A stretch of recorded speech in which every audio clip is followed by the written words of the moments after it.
بسم الله الرحمن الرحيم والصلاة والسلام على أشرف المرسلين سيدنا محمد وعلى آله وصحبه أجمعين من تبعهم بإحسان ليوم الدين وبعد. Les frères qui devront partir au cas où, on rappelle que Inch'Allah la prochaine rencontre se fera donc le vendredi 1er avril Inch'Allah à 18h, parce que l'heure changera, l'horaire va changer, donc on va la faire à 18h après l'Asr, et ça sera donc le thème la vie conjugale. Vous avez remarqué, c'est comme une silsila, on a pris comme ça chaque sujet qui tourne autour de la vie du couple, comme ça c'est terminé une fois pour toutes. Parce que j'avais dit aux frères que sur Bruxelles, c'est ce que je ferai, je clôturerai ce sujet parce qu'on en a tellement parlé, il s'est tellement répété que alhamdoulilah il y a assez maintenant. Et comme l'a rappelé le frère, envoyez vos questions l'Ard Alikum sur le site Jeune Amal, J-E-U-N-E-S-A-M-A-L, jeune comme jeune, et Amal en un mot, @gmail.com. Que les questions que sur le sujet. Et on rappelle aux sœurs, Wallahi, qu'Allah subhanahu wa ta'ala les récompense, parce que de leur côté, vous les hommes, vous avez beaucoup de facilité. Et des fois, Wallah, il y a plus de sœurs que d'hommes. Mais leur côté, là où elles sont assises, c'est pas facile pour elles. Très très difficile, c'est des conditions très difficiles. Même comme ça, elles sont là, elles patientent. Et comme me disent ici les responsables, Inch'Allah, patienter, il reste seulement peut-être quelques mois, même pas. C'est très proche, peut-être maximum 2-3 mois, Inch'Allah. Et la mosquée donc, sera prête, le nouveau bâtiment. Et Inch'Allah, vous aurez des meilleures conditions. Mais alhamdoulilah, vous êtes bidnillah, donc récompensés pour votre patience.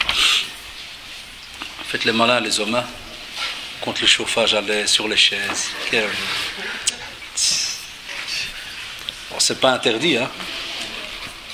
C'est vrai que j'ai beaucoup d'âgés, comme ça les sœurs le savent, on a beaucoup d'hommes âgés chez nous. La plupart sont contre les murs, peut-être au moins dans la soixantaine, hein, plus ou moins. Hein. Et on rappelle aux frères qui se sont inscrits pour le camp, Inch'Allah, que l'Artariq, qui est le responsable du camp, hein, il est à l'accueil. Donc, et on rappelle, beaucoup de jeunes, Machallah, se sont inscrits. On a une trentaine, si pas plus. Mais comme d'habitude, la plupart n'ont rien payé. Donc c'est bien de s'inscrire, mais ça c'est typique chez nous. Hein, donc le beurre, l'argent du beurre, la laitière, la vache, tout. Hein, tout, mais non, donc l'Ard Alikum. Il faut absolument. Nous, on vous a donné notre parole la fois passée que c'est ceux qui payent qui sont en premier. Même si Allah, tu t'es inscrit à un mois, si un vient après toi, il paye, il est numéro un. C'est un peu logique l'Ard Alikum, parce qu'il y a beaucoup de frais et vous savez comment c'est. Et les frères demandent aussi, parce que chaque mois, il y a des frères qui. On ne va pas appeler ça voler, ils empruntent à long terme les bics, ils ne les remettent pas. Ils vous demandent de remettre les bics s'il y a moyen, l'Ard Alikum. Enfin voilà. Donc pour la question qu'on avait terminée juste avant, nasiha que je donne aux sœurs, l'Ard Alikum, l'Ard Alikum. Quand je dis l'Ard Alikum, c'est général, si on parle aux femmes, c'est l'Ard Alikum, comme vous le savez. Et si je parle pour tout le monde général, l'Ard Alikum, évitez la drbouga. Le conseil qu'on vous donne, si tous les savants, subhanallah, la plupart vous parlent tout le temps de douf, l'Ard Alikum, wallahi, il y a assez, alhamdoulilah, d'amusement, de fête et de joie qu'avec cet instrument-là. Fahamt? Donc ça c'est une nasiha qu'on vous donne, l'Ard Alikum.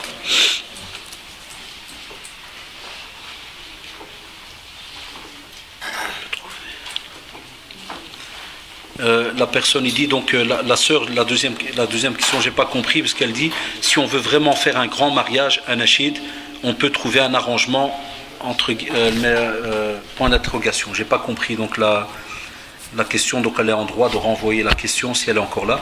Je sais pas ce que ça veut dire trouver un arrangement. Et puis ça c'est des propositions de titre. Aux frères, on parle de programme pour la cérémonie de mariage. Quels étaient les programmes du prophète sallallahu alayhi wa sallam et des compagnons? Cheikh Al-Uthaymin rahimahullah, lorsqu'il parle du mariage, et pas que lui, il y a d'autres savants dans Fiqh al-Zawaj, on vous dit que donc en général, et c'est connu, il y a même un verset là-dessus, un verset par rapport à une des choses qui se passent durant le mariage, c'est qu'on vous dit que on mange, il y a ikram daif, ce qui est tout à fait normal, donc on s'occupe, et le prophète s'occupait bien de l'invité. On vous dit aussi que lorsqu'on a mangé, il ne faut pas tarder. Parce qu'il y a même eu une remarque au temps du prophète sallallahu alayhi wa sallam par rapport au fait que les gens avaient mangé puis sont restés comme ça, ils ont tardé. Normalement tu as mangé, partez, chacun va donc à sa demeure. Il y a des personnes qui oublient qu'il y a encore la famille qui doit s'occuper de ce qu'il y a là, il y a le mari qui doit rentrer, il y a un tas de choses. Et en général, donc, on n'en parle pas beaucoup dans les textes, mais les savants vous disent le conseil, donc de faire ce qu'on appelle un petit rappel. Puisque avant, pourquoi? Parce qu'avant, la plupart des mariages, tout se faisait en un bloc. C'est-à-dire, on faisait donc l'acte de mariage, et puis on faisait donc un grand repas. Et après cela, la femme entrait chez son mari. Aujourd'hui, à cause de différentes petites tracasseries administratives, ceci, cela, ils font donc l'acte de mariage, et en général, donc, ne font la grande fête que des fois, 1 an après, comme vous l'avez remarqué. Et ça, nous, on conseille aux jeunes, c'est pas bien de trop tarder. Quand les jeunes restent comme ça, entre guillemets, pendant plus d'1 an, chacun chez soi aide, ils font la fête, des fois il arrive des petits problèmes entre eux avant même, ils deviennent même des fois des couples vieux, avant d'arriver à la maison. Ils ont déjà fait plein de disputes, certains ont déjà prononcé le divorce, il y en a qui, subhanallah. Donc, c'est pour ça que cette question, comme vous l'avez remarqué, elle est différente par rapport à ce que nous on fait aujourd'hui. La plupart des gens aujourd'hui, ils font l'acte de mariage style en septembre, et puis le mois de juillet, ils font ce qu'on appelle la fête de mariage. Mais avant, donc au temps du prophète, on faisait khutbat al-haja, donc vous avez alhamdulillah, nahmadu ta'ala, comme vous entendez le mashayikh faire au début d'un dars, et puis à ce moment-là, la demande était faite, les accords, tout était fait, la dot, tout était donné. Donc d'office, on rentre dans ce qu'on appelle une petite kalima, les invocations pour tout le monde, et puis à ce moment-là, le repas est fait, et les gens sont mariés. Ça, c'est la règle. Mais comme on l'a dit, le frère dit ce qu'on pourra apporter comme touche de festivité sans pour autant aller à l'encontre du Coran et de la Sunna, si jamais ça se passe dans une mosquée. Eh bien on a dit, quelqu'un peut faire une kalima, il peut y avoir une lecture de Coran. C'est bien aussi, on peut même faire participer des enfants pour faire une kalima, ou bien par exemple pour chantonner quelque chose. Alhamdulillah, les enfants savent faire des fois des nashids, même s'il y a des adultes qui le font, il n'y a aucun problème de ce côté-là. Et sachez aussi, alhamdulillah, qu'il n'est pas interdit de faire un genre de petit concours, remise de petits cadeaux. Alhamdulillah, c'est pour ça que c'est un jour de fête. Quelqu'un qui a une idée qui, mashallah, n'est pas à l'encontre du Coran et de la Sunna, alhamdulillah, au contraire, ça met de la joie donc entre les gens donc qui sont présents.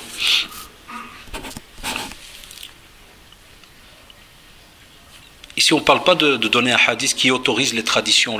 On vous dit que la règle, gardez ça en tête, ya shabab. La base, chez les ulama, tout est halal à la base, sauf à preuve du contraire. La preuve du contraire fait que on doit dire alors que la chose est haram. Mais à la base, Allah subhanahu wa ta'ala, les choses pour lui sont licites. Mais si dans le Coran ou la Sunna, on a un texte qui vient et qui rend la chose haram, à ce moment-là, la chose est haram. Mais à la base, qu'est-ce qu'on a à la base? Dans l'usul, c'est al-hil, ça veut dire que c'est licite. C'est seulement si jamais quelque chose vient prouver le contraire que ça devient haram. Et il faut un texte. Il faut un texte. Pour commencer, on fait par étapes, un texte du Coran, de la Sunna, ou bien on passe, si jamais c'est quelque chose de contemporain, à l'aqwal de l'ulama, comme par exemple maintenant, vous avez des majami' fiqhiyya, que ce soit en Belgique, que ce soit en Europe, que ce soit en Arabie, que ce soit le comité des savants musulmans dans le monde. Il y a, mashallah, un tas de comités qui, eux, des fois, s'assient pour voir ce qu'on appelle des fois des nouvelles situations. Il y a aussi chez l'ulama fiqh nawazil, des fois il y a des situations nouvelles qui arrivent et qui des fois ne sont pas entre guillemets expliquées dans le Coran et la Sunna, mais on a des règles qui peuvent expliquer cet acte-là. Avec les règles qu'on a, par exemple comme l'apparition de certaines cartes bancaires, ceci, cela, il n'y avait pas autant du prophète, mais on va les voir dans les textes, tout ce qui parle des transactions. Et qu'est-ce qui pourrait interdire une transaction? Et c'est de là que les ulama le reprennent, qui stanto, ils sortent alors des règles d'après ce qu'on appelle un genre d'ijtihad, un effort d'interprétation par rapport au texte, et de là on découle ce que peut faire la personne ou bien ne peut pas faire. Et à ce moment-là, donc ça devient une fatwa, comme vous le savez. Allah jazakum bikhair. Ici je ne connais pas de texte, donc je dirais Allahu a'lam, parce que le frère dit on peut seulement donner un avis, mais ce n'est pas une fatwa ni quoi que ce soit, c'est pas mon niveau. Et il dit l'invitation au mariage était annoncée depuis longtemps, mais lors de la cérémonie, un des membres invités est décédé. Faut-il célébrer le mariage ou le retarder? En général, quand tu lis la sira de bien d'autres compagnons, on te dit subhanallah, même s'ils avaient quelqu'un qui mourait, il y a parmi les salaf salih, il te dit même si, et parmi les grandes écoles subhanallah, autant de l'imam Malik et tout, il te dit que même si son épouse mourait aujourd'hui, le soir même il était prêt à refaire un mariage. puisqu'il le considérait, il comprenait que c'était un acte d'adoration. Et ça, c'est connu chez Salaf Salih, alayhim. Ça veut dire qu'à ce moment-là, à la base, on ne retarde pas, à la base. Mais, de nouveau, et ça, c'est quelque chose qui reste au sein de la famille. Enfin, si, subhanallah, on sait que, et vous le savez aujourd'hui, des fois, on doit prendre le défunt jusqu'au pays, Kada, il y a un tas de tracasseries. Enfin, si on voit que, subhanallah, ça ne va pas être faisable, on peut retarder, ce n'est pas un problème. Mais, de nouveau, il y a retardé et retardé. Moi, je connais, wallah, et qu'Allah les guide, il y a des personnes qui sont restées comme ça, dans ce qu'on appelle, après le décès d'un proche, la personne est restée dans ce qu'on appelle le huzn, dans la tristesse pendant plus de 1 an et demi. Et il annule le mariage, ou bien il ne veut plus se marier, parce qu'il est triste là. Au contraire, ça rentre dans la aqidah chez nous, dans notre foi, et spécialement dans le pied de l'islam qui te parle justement du destin. On accepte la chose.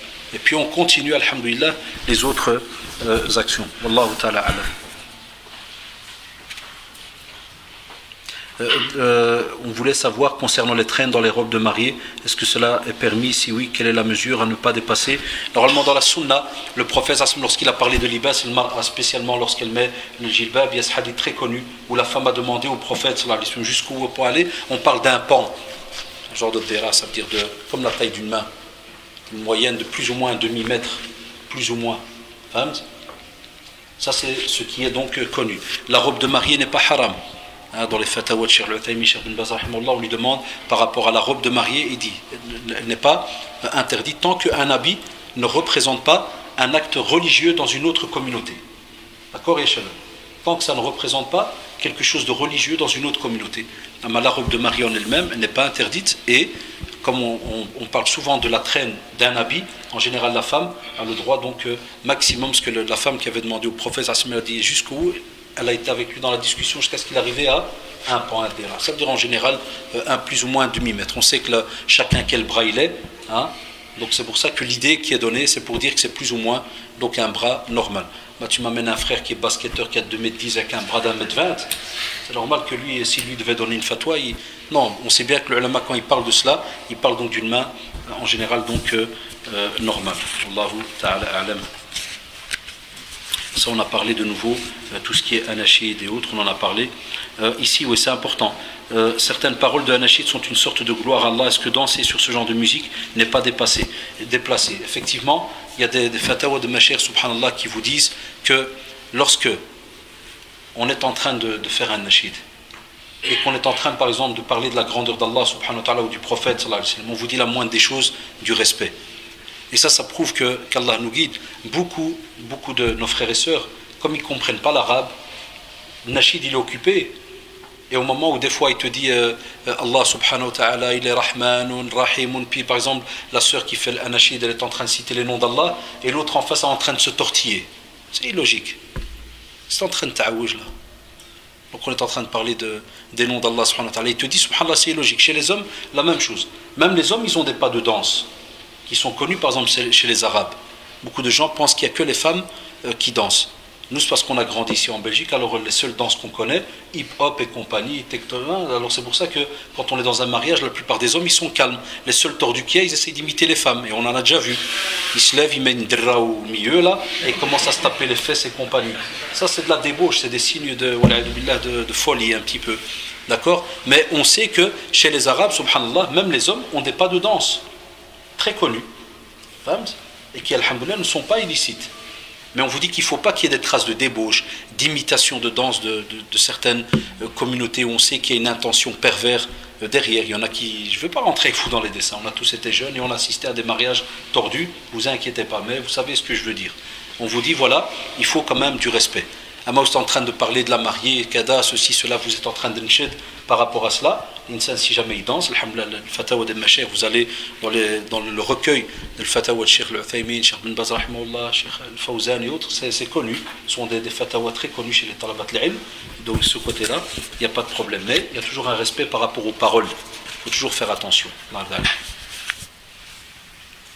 Est-ce qu'on peut avoir recours à une ziyana lors de la cérémonie de mariage? Est-il toléré en islam, ou au contraire faut-il ne jamais faire l'appel à ces ziyana? Au contraire, toute personne qui dit qu'une ziyana est haram, il doit en apporter la preuve. Une ziyana mskina, qu'est-ce qu'elle fait? Si elle est mtaqi Allah, et il y en a, alhamdoulilah, elle vient tout simplement embellir la femme. Parce que c'est par exemple une sœur qui a toute une panoplie de maquillage, a toute une panoplie d'habits. Par exemple, chez les sœurs, c'est étonnant, mais je vois que personne ne m'a demandé sur les différents styles d'habits, tu vois, la pakistanaise, shidda et compagnie, là, tous ces habits habituels. Donc, je vais quand même en parler, Inch'Allah. Mais, donc, pour revenir, une ziyana, elle te facilite tout simplement les choses. Je ne suis pas là pour casser le métier des ziyanat, parce que c'est vrai que ça leur apporte un peu d'argent, mais elles font aussi un long travail. Il ne faut pas oublier. C'est vrai que nous, nos générations d'avant, ça se faisait, les filles faisaient ça entre cousines, entre mamans et autres, mais comme il dit, c'était pas au top.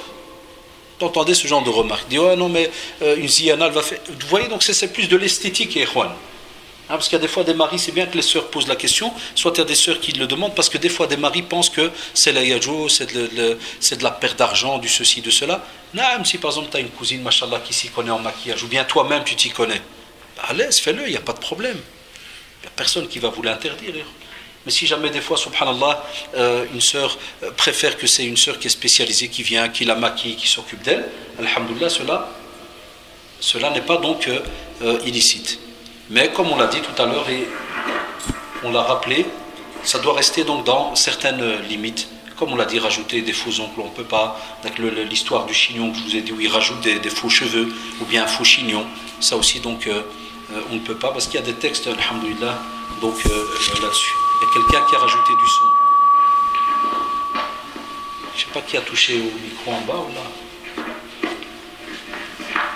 Ça c'est. Et pour revenir aussi donc à ce que j'ai dit il y a 2 minutes, la ziyana elle vous facilite quoi par exemple? C'est vrai qu'elle apporte avec elle le maquillage et tout ce que tu as besoin, mais elle a aussi investi par exemple pour tout ce qui est entre guillemets les habits que la femme met des fois. Par exemple chez les femmes, la femme peut se changer plusieurs fois pendant un mariage. La seule chose de nouveau qu'on dit c'est attention. C'est vrai, de nouveau, c'est drôle hein, quand les hommes parlent d'exagération, des fois on croit que c'est des radins ou qu'ils ne veulent pas payer ou autre, mais moi, avec toute sincérité, quand on voit qu'on fait des discours pour construire des mosquées, pour aider nos frères en Palestine, que ce soit en Afghanistan, en Tchétchénie, partout dans le monde, là où il y a de la pauvreté, subhanallah, même autour de nous, des fois, je vous ai dit tout à l'heure, on ne doit même pas aller loin, hein. Ceux qui veulent aller rendre visite le dimanche à 2-3 gares ici à Bruxelles, vous allez voir c'est quoi la pauvreté. Et vous allez vous dire, alhamdoulilah, on est des riches. Wallah qu'on est des riches. D'accord, donc c'est là que des fois tu es un peu embêté. Par exemple, tu entends qu'on donne 1000 € pour telle ziyana, pour un maquillage d'1 heure, et parce qu'on vous dit, parce qu'elle s'appelle une telle. Tu vois, la ziyana des stars, c'est une telle. C'est là que des fois moi ça m'embête, mais comme je vous dis, le musulman doit faire attention dès qu'il touche au mot gaspillage, les gens ils sont pas bêtes, ils savent ce qui est. Quand il y a, par exemple, si jamais tu devais t'acheter un tas de trucs de maquillage, c'est vrai que ça coûte cher. Ben, la ziyana, elle investit une fois, elle achète tout ce matériel-là, mais elle l'emploie plusieurs fois, et elle te facilite, alhamdoulilah, tout ce travail-là. Donc il faut seulement donc, faire attention, entre guillemets, aux choses qui sont donc rajoutées.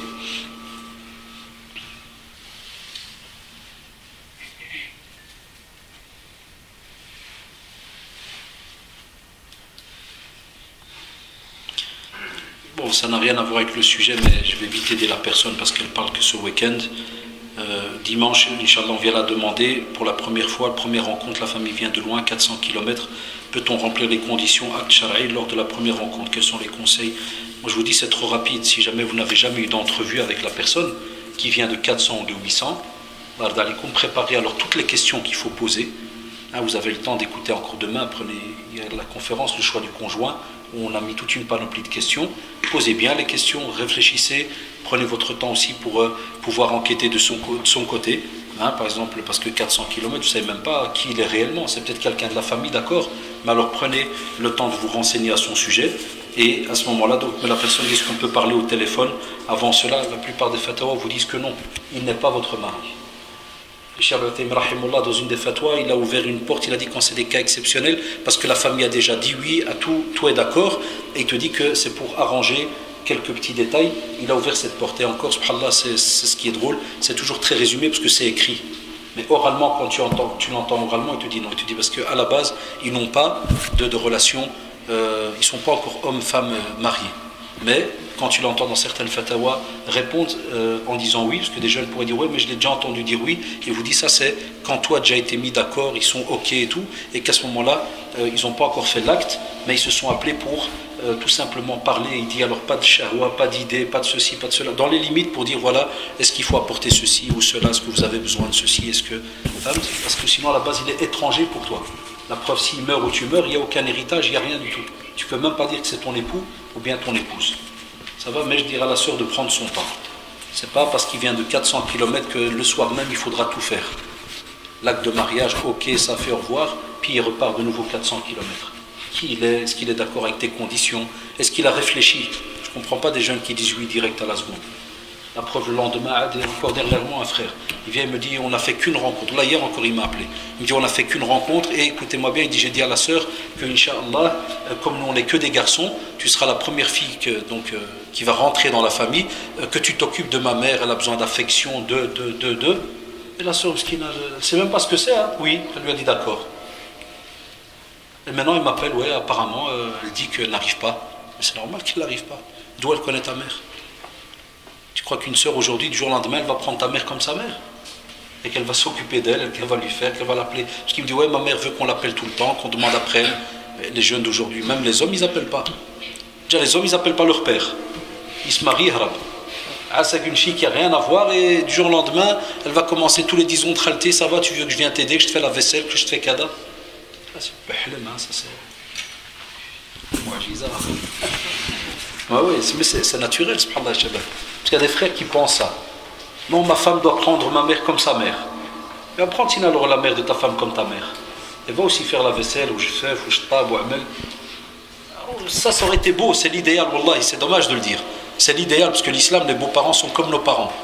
Et ce que tu aimes pour ta mère, tu l'aimes pour ta belle-mère. Mais aujourd'hui, vous savez bien les polémiques, ces histoires. Hasbunallah wa ni'mal wakil. J'ai un neveu qui va se marier, veut faire un DJ. Je voulais savoir si je devais y aller ou pas pour éviter les conflits familiaux. Parce qu'il dit, celui qui ne viendra pas peut m'oublier pour toujours. Non, tu peux déjà l'oublier s'il veut, il n'y a pas de problème. Là, mais s'il croit que l'islam, ou là, la vie de famille fonctionne avec des menaces, là, tu verras, il va être vite oublié. Il se retrouvera tout seul plus tard. Il doit savoir, Allah, que les liens de famille, c'est pas avec des menaces.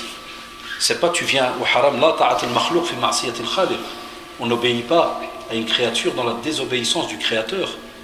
Pas tu viens, tu me menaces, tu viens, je t'aille avec moi ou bien je t'oublie. Ben oublie-moi alors.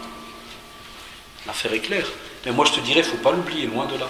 Comme j'ai dit la fois passée, tu viens à son mariage avec un cadeau, un CD sur les instruments, kada et ceci et cela, tu le diras, jazakallah, Allah hafdak, et puis tu rebrousses chemin. Il te dit, oublie-moi, la semaine prochaine tu sonnes.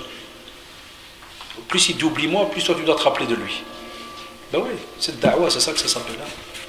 Mais il ne faut pas passer comme ça par les menaces et autres, et fais-lui comprendre.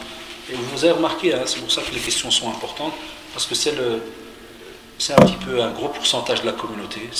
C'est l'amusement et on oublie Allah subhanahu wa ta'ala qui voit ce qu'on est en train de faire. Et qu'Allah subhanahu wa ta'ala, invoquer Allah subhanahu wa ta'ala pour aider les DJ. Allah yahdihum. Alhamdulillah, j'ai certains amis, jazakumullah, qui sont maintenant revenus, qui ont largué ça, qui nous racontent des choses, mais wallahi al-adim, hasbunallah. On m'a dit notre métier c'est d'allumer avec les passions et les envies chez l'être humain, avec des choix de musique bien spéciaux, spécialement les DJ qui font dans les mariages mixtes. Là, c'est un autre monde, hein, que certains frères ici ne connaissent pas, mais que d'autres connaissent, savent de quoi je parle. C'est un autre monde. Parce qu'il y a beaucoup de mariages de jeunes qui... c'est pour ça que maintenant les jeunes, Allah yahdihum, c'est plus comme notre génération. Notre génération, les parents et les jeunes, on était dans la même pièce, tout le monde ensemble. Maintenant, Allah yahdihum, les jeunes, ils font le mariage avec des vieux. Ça, j'ai horreur de ça. Ils font le mariage des vieux, le mariage des clochards, les petits vieux. Donne-lui un bouffet, puis il part. Dégage. T'as mangé? C'est. Puis Hadith fait le mariage high-tech, les jeunes. Ah, la salle, ou kada, ou Hadith. Haram alaikum, Allah al-adim. Celui qui a cette intention plus tard de faire son mariage de cette manière, Wallahi, c'est grave. Ça, c'est ta fierté quand tu te maries, c'est de faire participer ton père à ton mariage. Les vieux du quartier, les vieux avec qui tu as grandi, les vieux de la famille. Ça, c'est ta fierté. Et tout le monde dans la même pièce. Et on fera ensemble. Et des fois, on demande à Amé comment c'était ton mariage, Khali, Kada. Et ça, c'est le nachat familial. Pas aujourd'hui, les jeunes, ils font à part pour après commettre le haram et faire des choses où, comme nous disent les jeunes, ça se termine après par des rendez-vous à gauche, à droite. Et ça, comme vous le savez, on ne peut pas. Ça on a parlé, qu'en est-il donc des bagues, hommes-femmes. Donc on n'a pas les anneaux, salam alaykum, on l'a dit, et les yeux on a parlé. Donc alhamdulillah, si vous avez remarqué, on a fait le tour de tout. Et ça de nouveau c'est la même question sur Derbougan. On vous a dit je le dis aux sœurs wallahi, parce que ça revient souvent chez les sœurs. Moi je dis ni'ma, wallahi, c'est un bienfait si on pouvait avoir un groupe de sœurs, mashallah, il y en a déjà, mais pas beaucoup, qui auraient deux choses. Premièrement, l'instrument le plus simple, douf, et deuxièmement, avec elle donc une sœur qui est capable de faire un dars, de faire un petit rappel. Ça c'est beau. Et en général, wallahi, c'est les plus beaux mariages. Et chez les frères, la même chose. On a un groupe de frères qui soient capables, mashallah, où il y en a un qui sait faire une petite kalima, un qui sait faire une lecture de Coran, et quelques-uns qui savent, alhamdulillah, faire un nashid et autres. Et Allahu Akbar, tu termines un mariage, mashallah. Et au moins tu dors le soir, tu es fier que tu n'as rien fait contraire à la sunna du prophète sallallahu alayhi wa sallam. Donc ya shabab, il ne faut pas oublier, peut-on se moyer, donc ça c'est une chose. Donc Allah, n'oubliez pas aussi, il y a un père, il y a un fils ici qui est parmi nous qui demande qu'on invoque Allah subhanahu wa ta'ala pour son père qui est malade. Allahumma shfi akhana, Allahumma shfi akhana, Allahumma shfi akhana, Allahumma ahdina fi man hadayt, wa afina fi man afayt. Allahumma arina al-haqqa haqqan, warzuqna ittiba'ahu, arina al-batila batilan, warzuqna ijtinabah. Et Ikhwan, sachez, Inch'Allah, comme vous l'avez remarqué, que le mariage, donc, ce n'est pas un acte aussi facile. Il est facile dans la pratique d'aller dans un magasin acheter de quoi manger. N'importe qui maintenant sait le faire. Lakin, au moment où tu vas acheter, sache que c'est un acte, qu'est-ce qu'on a dit? D'adoration. Ta ibada, tu la termines même, donc ton mariage, tu le termines même dans la fête. Et en vérité, il ne se termine jamais le mariage parce que c'est après même dans ta vie de couple. Allah d'alikum, comme d'habitude, essayez de mettre en pratique un petit peu tout ce qu'on vous a rappelé. Et donc, je rappelle, la prochaine rencontre, Inch'Allah, 1er avril à 18h, donc sur la vie conjugale. Et envoyez vos questions. Qui se rappelle le site? Qu'est-ce qu'on a dit? Jeune, Amal au pluriel, jeune au pluriel. J-E-U-N-E-S, Amal, tout en un mot minuscule. Et donc, @gmail.com. Et on remercie les sœurs pour leur patience, que les conditions ne sont pas terribles de leur côté.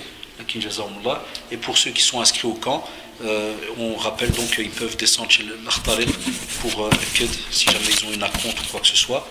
Et donc on avait rappelé que pour le camp, donc c'est 60 €, donc seulement le gîte et le couvert, c'est-à-dire le chalet et la nourriture. Tandis que le déplacement, on avait expliqué la fois passée, les frères peuvent venir ensemble en voiture ou autre, puisque la seule chose qu'on fait dans le programme, c'est un cours le matin que je donnerai, Inch'Allah, chaque jour. Après, vous avez temps libre et il n'y a qu'une activité que normalement, si jamais on la trouve, ça sera le mini-foot, qui sera pris en charge par nous. Le reste, les frères, ils peuvent, à ce moment-là, c'est pour ça qu'on a pris 18 ans au-dessus, pas moins de 18. Ils sont libres, ils peuvent faire ce qu'ils veulent comme activité entre eux, que ce soit en général louer des kayaks, VTT ou autre, ça les regarde. Donc nous, c'était plus une petite semaine, puisque c'est du lundi au vendredi au mois d'avril, la première semaine donc de congé. Donc c'est plus une semaine de repos. وجزاكم الله سبحانك اللهم وبحمدك نشهد ان لا اله الا انت نستغفرك ونتوب اليك سبحان ربك رب العزه عما يصفون والسلام على المرسلين الحمد لله رب العالمين. Et la fois passée on m'a fait une remarque toute bête, il y a des frères et des sœurs qui discutent devant la porte, on ne peut pas, sauf si c'est ta sœur, d'accord? Donc toute personne qui sort, il y a des voisins, donc chacun prend Inch'Allah son chemin. Mais Allah d'alikum, je vous remercie pour votre présence, parce qu'il y a beaucoup de jeunes qui viennent. Il y a aussi tout un groupe de sœurs qui sortent, c'est les mêmes portes, sauf il y a un rideau entre les deux, mais que chacun, par respect, prend son chemin. Allah rahmkoum wa alaikum, salam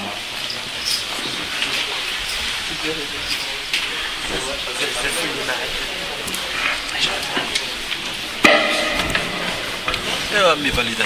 Comment tu vas? Ça va bien. Merci Ziad, ça va bien. Ça va bien. Ça va. Comment tu vas? Je ne sais pas comment il ferme ce truc. Stop. Chez nous. Bien. Où est-ce qu'il est? Salam alaikum. Sur le côté. Sur le côté. Ah voilà. Stop. Bismillah ar-Rahman ar-Rahim. إن الحمد لله نحمده تعالى ونستعينه ونستغفره ونعوذ بالله من شرور أنفسنا ومن سيئات أعمالنا من يهده الله فلا مضل له ومن يضلل فلا هادي له وأشهد أن لا إله إلا الله وحده لا شريك له وأشهد أن محمدا عبده ورسوله وبعد أيها الإخوة والأخوات السلام عليكم ورحمة الله. Comme vous l'avez remarqué, chacun d'entre nous, alhamdoulilah, durant les stades de sa vie, passe par différents événements. Les fois passées, alhamdoulilah, on a parlé à maintes reprises donc de cet acte d'adoration qui est très très important pour chacun d'entre nous, et j'avais remarqué que même si on parlait d'un autre sujet, la plupart des questions revenaient sur le mariage et la cérémonie de mariage. Il est un fait que, et j'espère que la future génération, Inch'Allah, que vous êtes, de pratiquants, d'hommes et de femmes mariés, Inch'Allah, qui se marieront plus tôt, eh bien, devront savoir que même la fête de mariage, pour nous les musulmans, c'est aussi un acte d'adoration, c'est aussi une ibada. Et c'est là le problème qu'il y a des fois dans la tête de certains d'entre nous, c'est qu'on pense que le mariage, ça c'est une ibada, ça veut dire qu'on doit se marier, Allah subhanahu wa ta'ala l'a dit, il y a dans le Coran, dans la Sunna, mais beaucoup de gens, et on va parler de la race que nous on représente, donc les Maghrébins par exemple, pensent que dès qu'on doit parler de la fête, on dirait que là c'est fini, il n'y a plus de Coran et de Sunna. On dirait que ça s'arrête.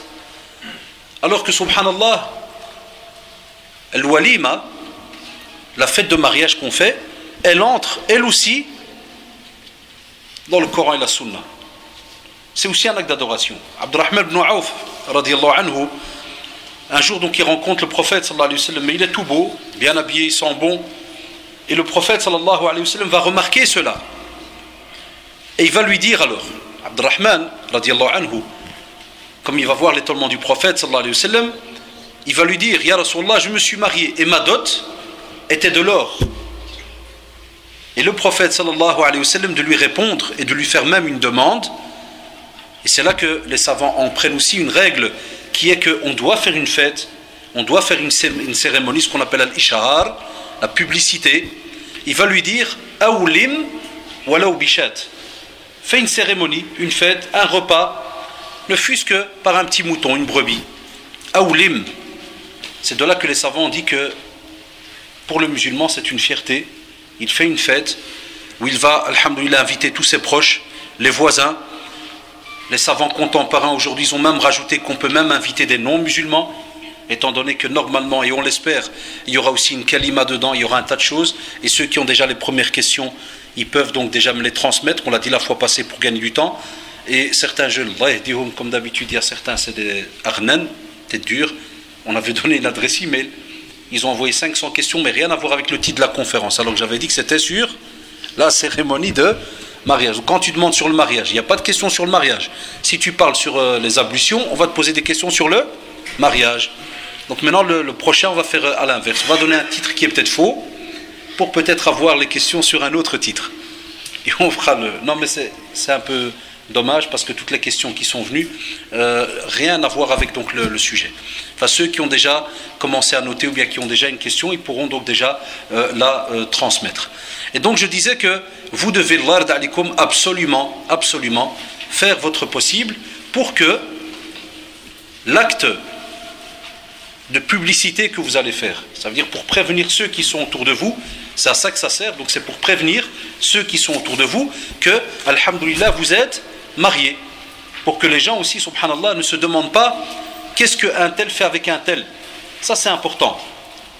Ça c'est important. Et si quelqu'un, subhanallah, ne veut pas comprendre, on va attendre 2 secondes que le frère il sorte. Et donc si quelqu'un ne veut pas, subhanallah, comprendre qu'il est important de le faire, car le prophète sallallahu alayhi wa sallam l'a demandé, alors à ce moment-là, il est un fait que on se retrouve dans une position où, entre guillemets, c'est comme si on rejette la demande du prophète sallallahu alayhi wa sallam. Et quand le prophète sallallahu alayhi wa sallam dit Aoulim, ça veut dire fais justement un repas, eh bien le musulman, c'est celui qui dit Sami'na wa ata'na. On a entendu et on répond donc justement et on obéit. Donc c'est pour cela que on a remarqué alors à ce moment-là que beaucoup de personnes, subhanallah, négligent la préparation de cette cérémonie. D'autres, au contraire, il y a des jeunes qui ont des menaces. Des fois c'est les parents, des fois par ignorance, ou bien même eux, des fois les parents subissent eux-mêmes des pressions par d'autres personnes de la famille et veulent absolument dans cette fête de mariage faire des choses qui sont haram, qui sont rejetées par Allah subhanahu wa ta'ala et son prophète. Donc on a remarqué, mashallah, un tas de petits problèmes, spécialement lorsque la fête de mariage arrive. Beaucoup de jeunes nous contactent et nous disent, subhanallah, tout s'est bien passé, al-khitba, l'entrevue, tout s'est bien passé. Al-muqabala, dès qu'on arrivait pour discuter de la fête, les problèmes ont commencé. À un point, wallah ya shabab, et on a des cas comme vous le savez, où certains, subhanallah, ont même dû divorcer une semaine avant la fête de mariage. Parce que les beaux-parents, ou bien la famille du garçon, ou bien de la fille, viennent et disent, Wallahi, ce mariage va être fait mixte, mélangé, ou bien chez nous on doit faire ceci ou cela. Et puis on y rentre des fois des traditions, hein, mais qui ne sont pas des traditions halal, parce que là aussi on a des jeunes qui n'ont pas compris. Ils croient que l'urf ou l'ada, elle est automatiquement rejetée. Non, loin de là. Dans une cérémonie, s'il y a par exemple des traditions qui se font du pays, mais qui, alhamdoulilah, ne sont pas contraires au Coran et à la Sunna, ils sont acceptés, alhamdoulilah. La preuve, vous allez dans n'importe quel pays musulman, même en Arabie, partout, eh bien, vous allez trouver comme ça des petites traditions qui se font lors du mariage, et ils sont reconnus et acceptés, alhamdoulilah. Donc nous, ici, aujourd'hui, c'est pour essayer de voir un petit peu ce que les jeunes pensent, ce que les jeunes ont des fois, certains parmi vous vont poser des questions par rapport à déjà, qu'est-ce qu'eux ressentent dans la préparation de leur mariage. Là, on espère, et c'est pour ça que je demande tout le temps, c'est dommage qu'aux tables rondes ne viennent souvent que les jeunes à 99%. Il y a quelques parents qui sont là, jazahumullah, mais c'est bien que les parents aussi participent. Et alhamdoulilah, à la mosquée, il y a dars en arabe, il y a dars en français, et la plupart de nos parents comprennent donc le français. Eh bien, on va essayer un peu de voir déjà quels sont les premiers petits problèmes, entre guillemets, qui tracassent chacun d'entre nous. Ici, donc, un frère nous dit, voilà, la musique, est-ce qu'elle est halal ou haram? Et s'il y a, donc il dit plutôt, il y a une fatwa de Cheikh bin Baz, rahimahullah, qui autorise la musique. Pouvez-vous faire un commentaire pour éclaircir? Hasha lillah. On défie qui que ce soit. Cheikh bin Baz, rahimahullah, n'a jamais accepté donc ou donné une fatwa qui autorise la musique. Et le problème, c'est que chez certains jeunes, ou bien lorsqu'il y a certaines traductions sur internet, ils mettent al-ghina. Et nous, subhanallah, et ça j'ai remarqué cette erreur. Les jeunes, comme ils parlent de darija, ils ne parlent pas beaucoup de darija, mais il y a certains mots qu'ils ont étudiés dans leur tête. Aujourd'hui, dès que tu dis à quelqu'un le ghna, c'est quoi le ghna, shabab? Dites-moi, c'est quoi? Dès qu'on dit le ghna, c'est quoi? C'est la musique, les chansons, sah ou la. Lakin en langue arabe, lorsqu'on dit al-ghina, tu peux même le faire avec ta bouche, sans instrument. Sans instrument. Quand l'insan yataghanna, par exemple, il essaye de chantonner quelque chose avec sa bouche, que ça soit du shi'r, de la poésie ou ceci ou cela. Il est en train de faire une action là. Mais toi, si tu la lis en langue arabe, qu'est-ce que tu penses? Que la personne est en train de chanter? Là. Parce qu'aujourd'hui ici, et spécialement dans le sujet qu'on est en train de parler ici, c'est vraiment la musique avec ce qu'on appelle les instruments de musique. Et là, c'est haram. Et moi, subhanallah, j'aime quand des fois, entre guillemets, certains, avec tout le respect que je leur dois, même s'ils sont professeurs ou autres, parce qu'ils ont peut-être eux une envie comme ça, ils aiment bien la musique ou ceci ou cela, ils vont venir te dire, oui, mais tel hadith, il y a dedans un problème, il va te sortir un seul, hein, il va te dire, ouais, mais il y a peut-être un problème, et puis ceci, et puis cela. Mais quand tu lui poses une seule question, tu lui dis, Agi, qui nous a appris comment se marier en tant que musulman? C'est qui? Répondez à Shabab, c'est qui? C'est le prophète sallallahu alayhi wa sallam. Et c'est lui qui a dit sallallahu alayhi wa sallam, alaykum bi sunnati, vous devez suivre ma sunna. C'est-à-dire mes paroles, faits et gestes, iqrar aussi, tout ce qu'il a accepté. Parmi les actions qu'ont fait des fois les compagnons, et lui ont montré ou bien lui ont posé la question, et que lui-même sallallahu alayhi wa sallam a accepté, n'a pas fait de remarques. Alors je leur dis à Shabab, après le prophète, ça c'est mon acquis. On a le khulafa, puisque le prophète dans le même hadith il dit alaykum bi sunnati wa sunnati al khulafa ar-rashidin. Les califes bien guidés qui sont venus après lui, sallallahu alayhi wa sallam, pour continuer la gestion de la communauté musulmane. Alors wallah, je pose une question, qu'on me sorte un seul, et le meilleur normalement de qui on doit prendre c'est le prophète, ça c'est mon l'a dit, qu'on me sorte un seul événement où le prophète sallallahu alayhi wa sallam a appelé, alors que les Arabes, wallah, et c'est connu la preuve quand vous allez lire dans le Sira Nabawiya, quand vous allez dans certains chapitres qui parlent de l'art de la guerre, l'art de la guerre, vous allez trouver que les Qurayshites par exemple, qu'est-ce qu'ils faisaient? Ils employaient des instruments de musique pour faire quoi? Pour allumer l'armée.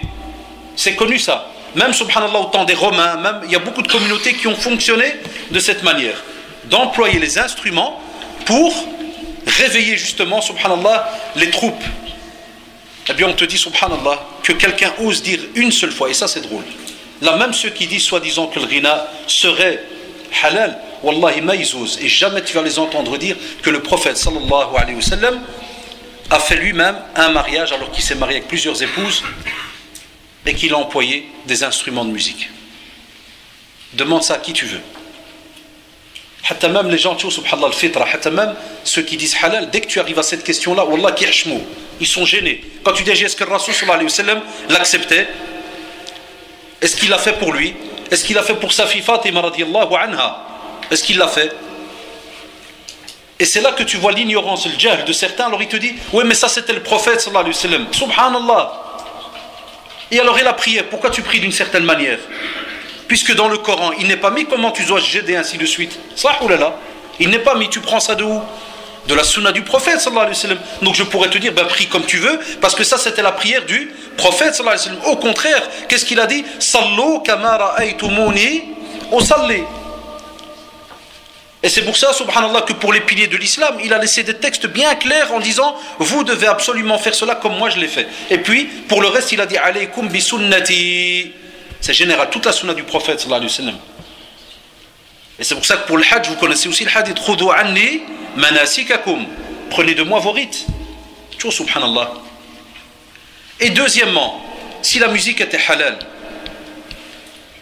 je vais aller plus loin, regardez, il faut garder ça en tête quand vous avez des débats comme ça. Si quelqu'un dirait qu'elle est halal et que tu me dis elle est halal dans le mariage, je te dirai alors donne-moi le texte qui te dit que dans le mariage halal, allez-y, employez tous les instruments de musique qu'il faut, tandis qu'en dehors, vous ne pouvez pas. Je te poserai la première question, est-ce que alors à ce moment-là je peux entrer dans la mosquée et employer des instruments de musique? T'en dire non, ça se fait pas, donne-moi un hadith. Yallah. Vous voyez? Donc c'est pour cela que les gens ils le font comme dit le frère des fois avec les GSM et autres. Et regardez subhanallah, est-ce que les gens l'acceptent? Là, si quelqu'un met dans son GSM, c'est pour ça qu'il y en a plein qui vont peut-être le mettre vite fait en vibreur, hein. Si on devait entendre les sonneries de chacun et on leur dirait, est-ce que vous accepteriez que cette sonnerie sonne? Fi baytillah, est-ce que vous le ferez? Là tu me dirais non. Je dirais pourquoi? Il y a un dalil. Vous allez directement me dire non, ça se fait pas. Parce qu'on sait le fitra que subhanallah ce n'est pas accepté chez nous en islam. Il y a des sujets wallahi qui sont connus chez tous les musulmans. Alors que vous le savez très bien, on fait des mariages à l'intérieur de la mosquée. Ça ou là là? Est-ce qu'il est haram de faire un mariage à l'intérieur de la mosquée? Là, bien au contraire. Bien au contraire. Donc Allah d'alikoum, il ne suffit pas des fois parce que tu as une envie à l'intérieur d'aller attaquer tel ou tel hadith du prophète sallallahu alayhi wa sallam, ou d'essayer, comme disent certains qui se sont attaqués au hadith qui est dans Sahih al-Bukhari, pour dire qu'il y a dedans, soi-disant, quelque chose qui manque dans la chaîne de transmission, alors que, subhanallah, et on le sait pertinemment bien, qu'on a un tas de traditions autour qui renforcent, et on a d'autres compagnons qui ont traduit, et qui ont même rapporté par rapport aux versets qui sont dans le Coran, qui parlent d'Ahu al-Hadith, et qui ont expliqué, qui ont juré, dit Wallahi, innahu al-ghina, innahu al-ghina, innahu al-ghina. Et on le sait, subhanallah. Donc c'est pour cela, Allah d'alikoum, hein, deuxième remarque, il faut faire attention.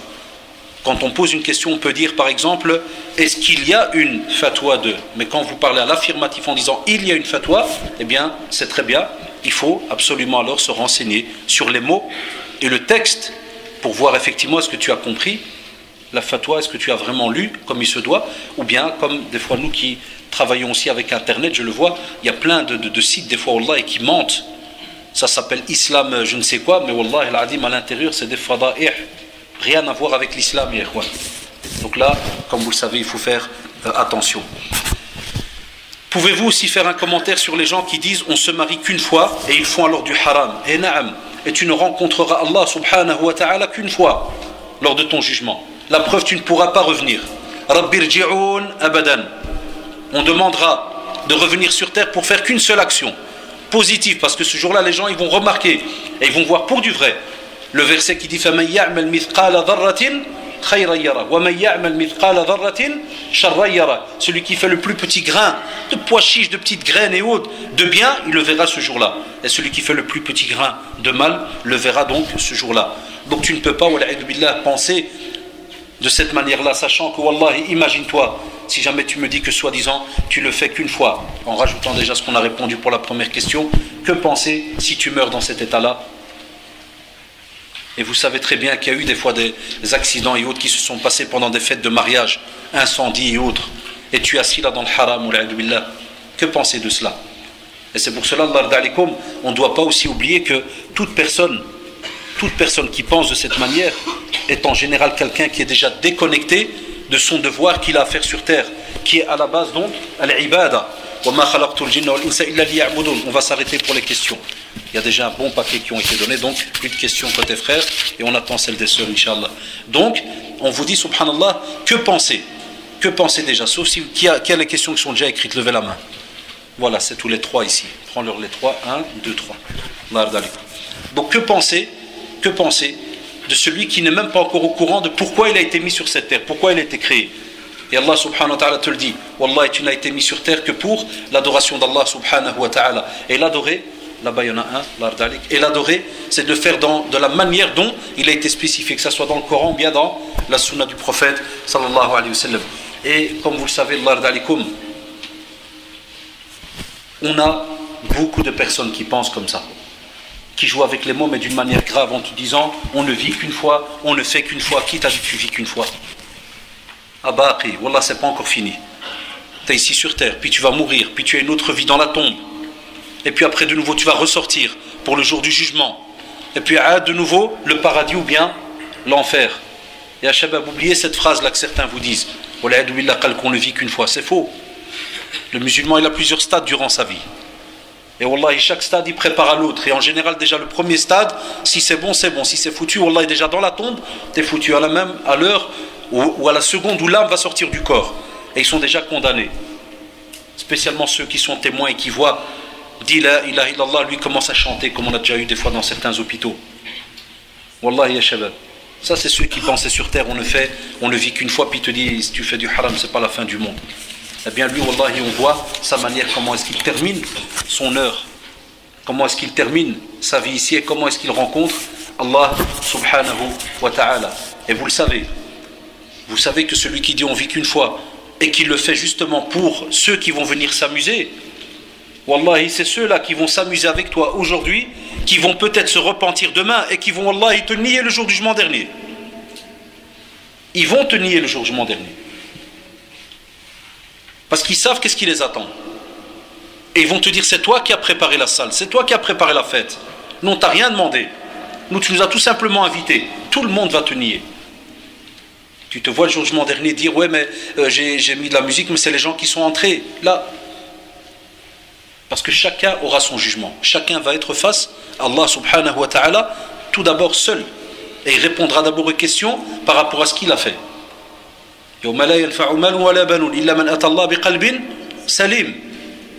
C'est-à-dire que tu devras arriver. Celui qui va réussir, c'est celui qui arrive devant Allah subhanahu wa ta'ala avec un cœur sincère. Il a fait son possible sur terre. Et rien ne va l'aider. Ça veut dire, Wallah, le jour où tu pourras venir dire que tu as de l'argent, une notoriété, des enfants, ceci, même tes enfants, ils vont te nier. Tout le monde va te nier. C'est pour cela que des fois c'est un peu embêtant ce que je dis, mais je dis aux jeunes, il faut se battre pour que son mariage soit fait d'après le Coran et la Sunna. Il faut te battre un peu. Dans le respect, sans lever la voix sur les parents ni quoi que ce soit, mais dans le respect, tu fais ton possible. Et tu ne lâches pas prise. Et après on parlera des cas exceptionnels.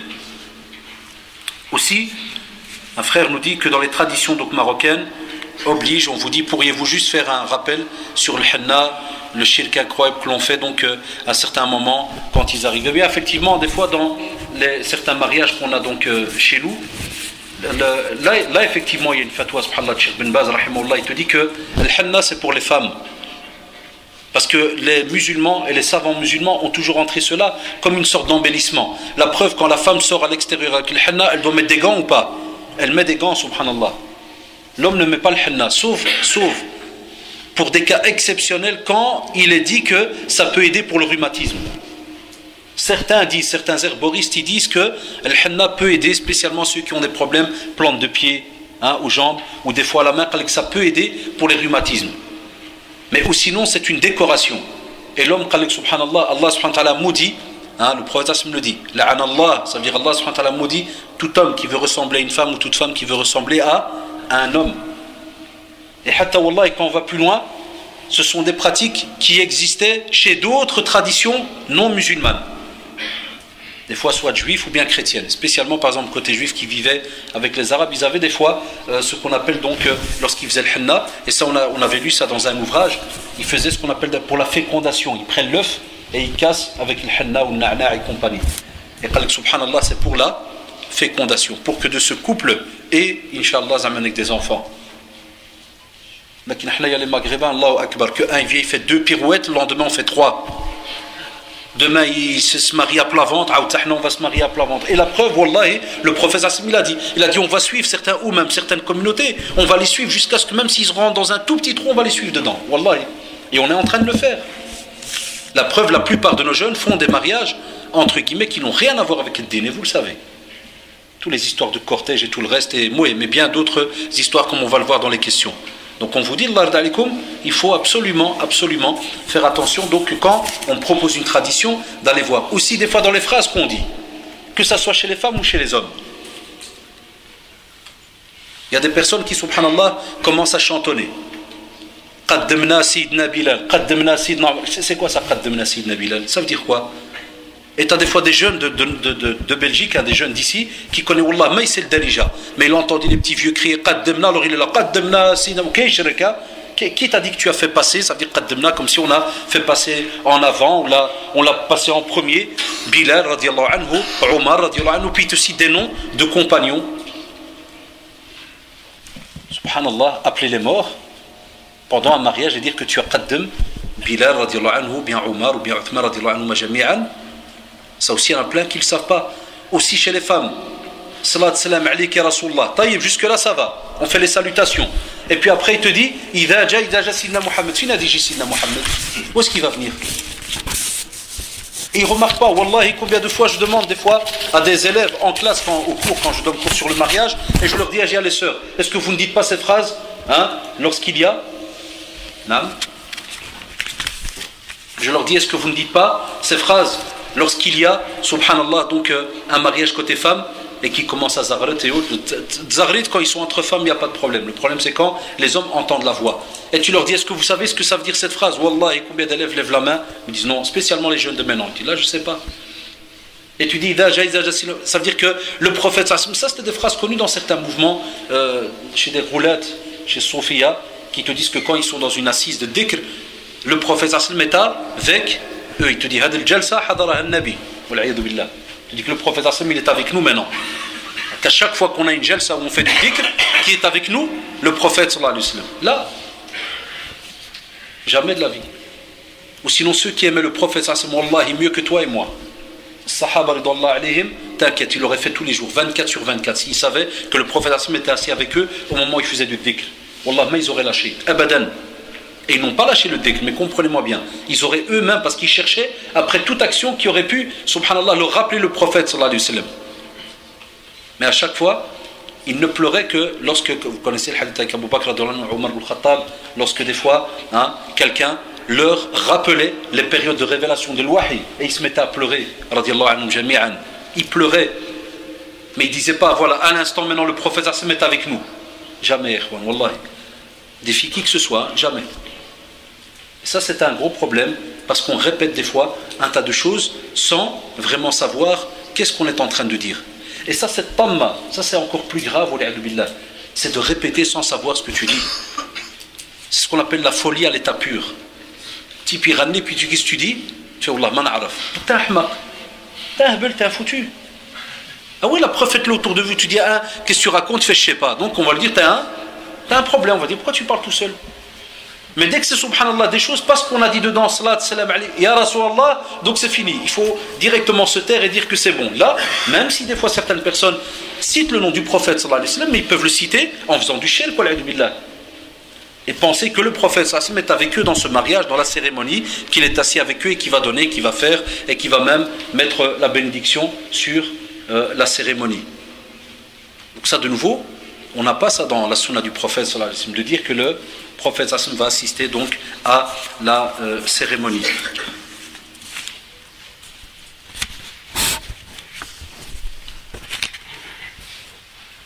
Voilà, ma soeur donc va se marier Inch'Allah, et mon beau-frère veut mettre de la musique, DJ, etc. Dois-je y aller ou pas? C'est ça qui est drôle. Donc sa soeur va se marier et c'est le beau-frère. Donc là c'est un clofé, on l'appelle. Déjà c'est un clofé, ça veut dire que c'est le type qui normalement il n'a rien à voir. C'est ce qu'on appelle le petit clou. C'est le clou. Des fois, tu as une belle planche, puis tu as un petit clou, là, subhanallah, il est au milieu. Ça se voit, c'est flagrant. Tu dis, mais qu'est-ce qu'il fait là, ce clou? Il n'a rien. C'est lui, le beau-frère à Ibadallah. Donc, c'est ni le père, ni le mari de la fille, le beau-frère. Donc, avant, on avait des problèmes avec le père, la mère, ou bien le mari, ou bien l'épouse. Maintenant, il faut rajouter dans la bande le beau-frère qui s'y met maintenant. Ya akhil karim, wallahi. Premièrement, ce n'est pas ton mariage. Même si c'est la famille. Mais à la base, ce n'est pas ton mariage. Et il est connu que pour le mariage, ceux qui décident d'abord en premier, alhamdoulilah, c'est le couple et les parents autour. Et là, on parle de ceux qui craignent Allah subhanahu wa ta'ala, qui le font comme il se doit. Et puis, si jamais il y a du haram, à ce moment-là, on descend seulement au garçon et à la fille. Ou l'inverse. Si jamais les deux, le garçon ou la fille, veulent faire du haram, on remonte chez les responsables qui sont au-dessus. C'est qui? C'est les parents. Regardez la beauté de cette religion. L'un doit aider l'autre. Eh bien, moi, qu'est-ce que je leur dis? Quand c'est comme ça, Wallah, akhil karim, moi je ne vais pas te dire non, on n'y va pas, mais écoutez-moi bien la réponse. Je te dirai, akhi, tu vas par exemple à une librairie avant le mariage et tu achètes 2-3 livres sur la sunna, la crainte d'Allah subhanahu wa ta'ala, le châtiment de la tombe, la musique, l'interdiction de la musique et autres. Tu fais un beau petit paquet cadeau et tu vas chez le beau-frère lui offrir. Plus rajouter de questions à l'offrir. Plus rajouter.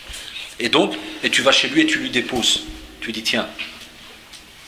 Et le jour du mariage, subhanallah, si c'était faisable,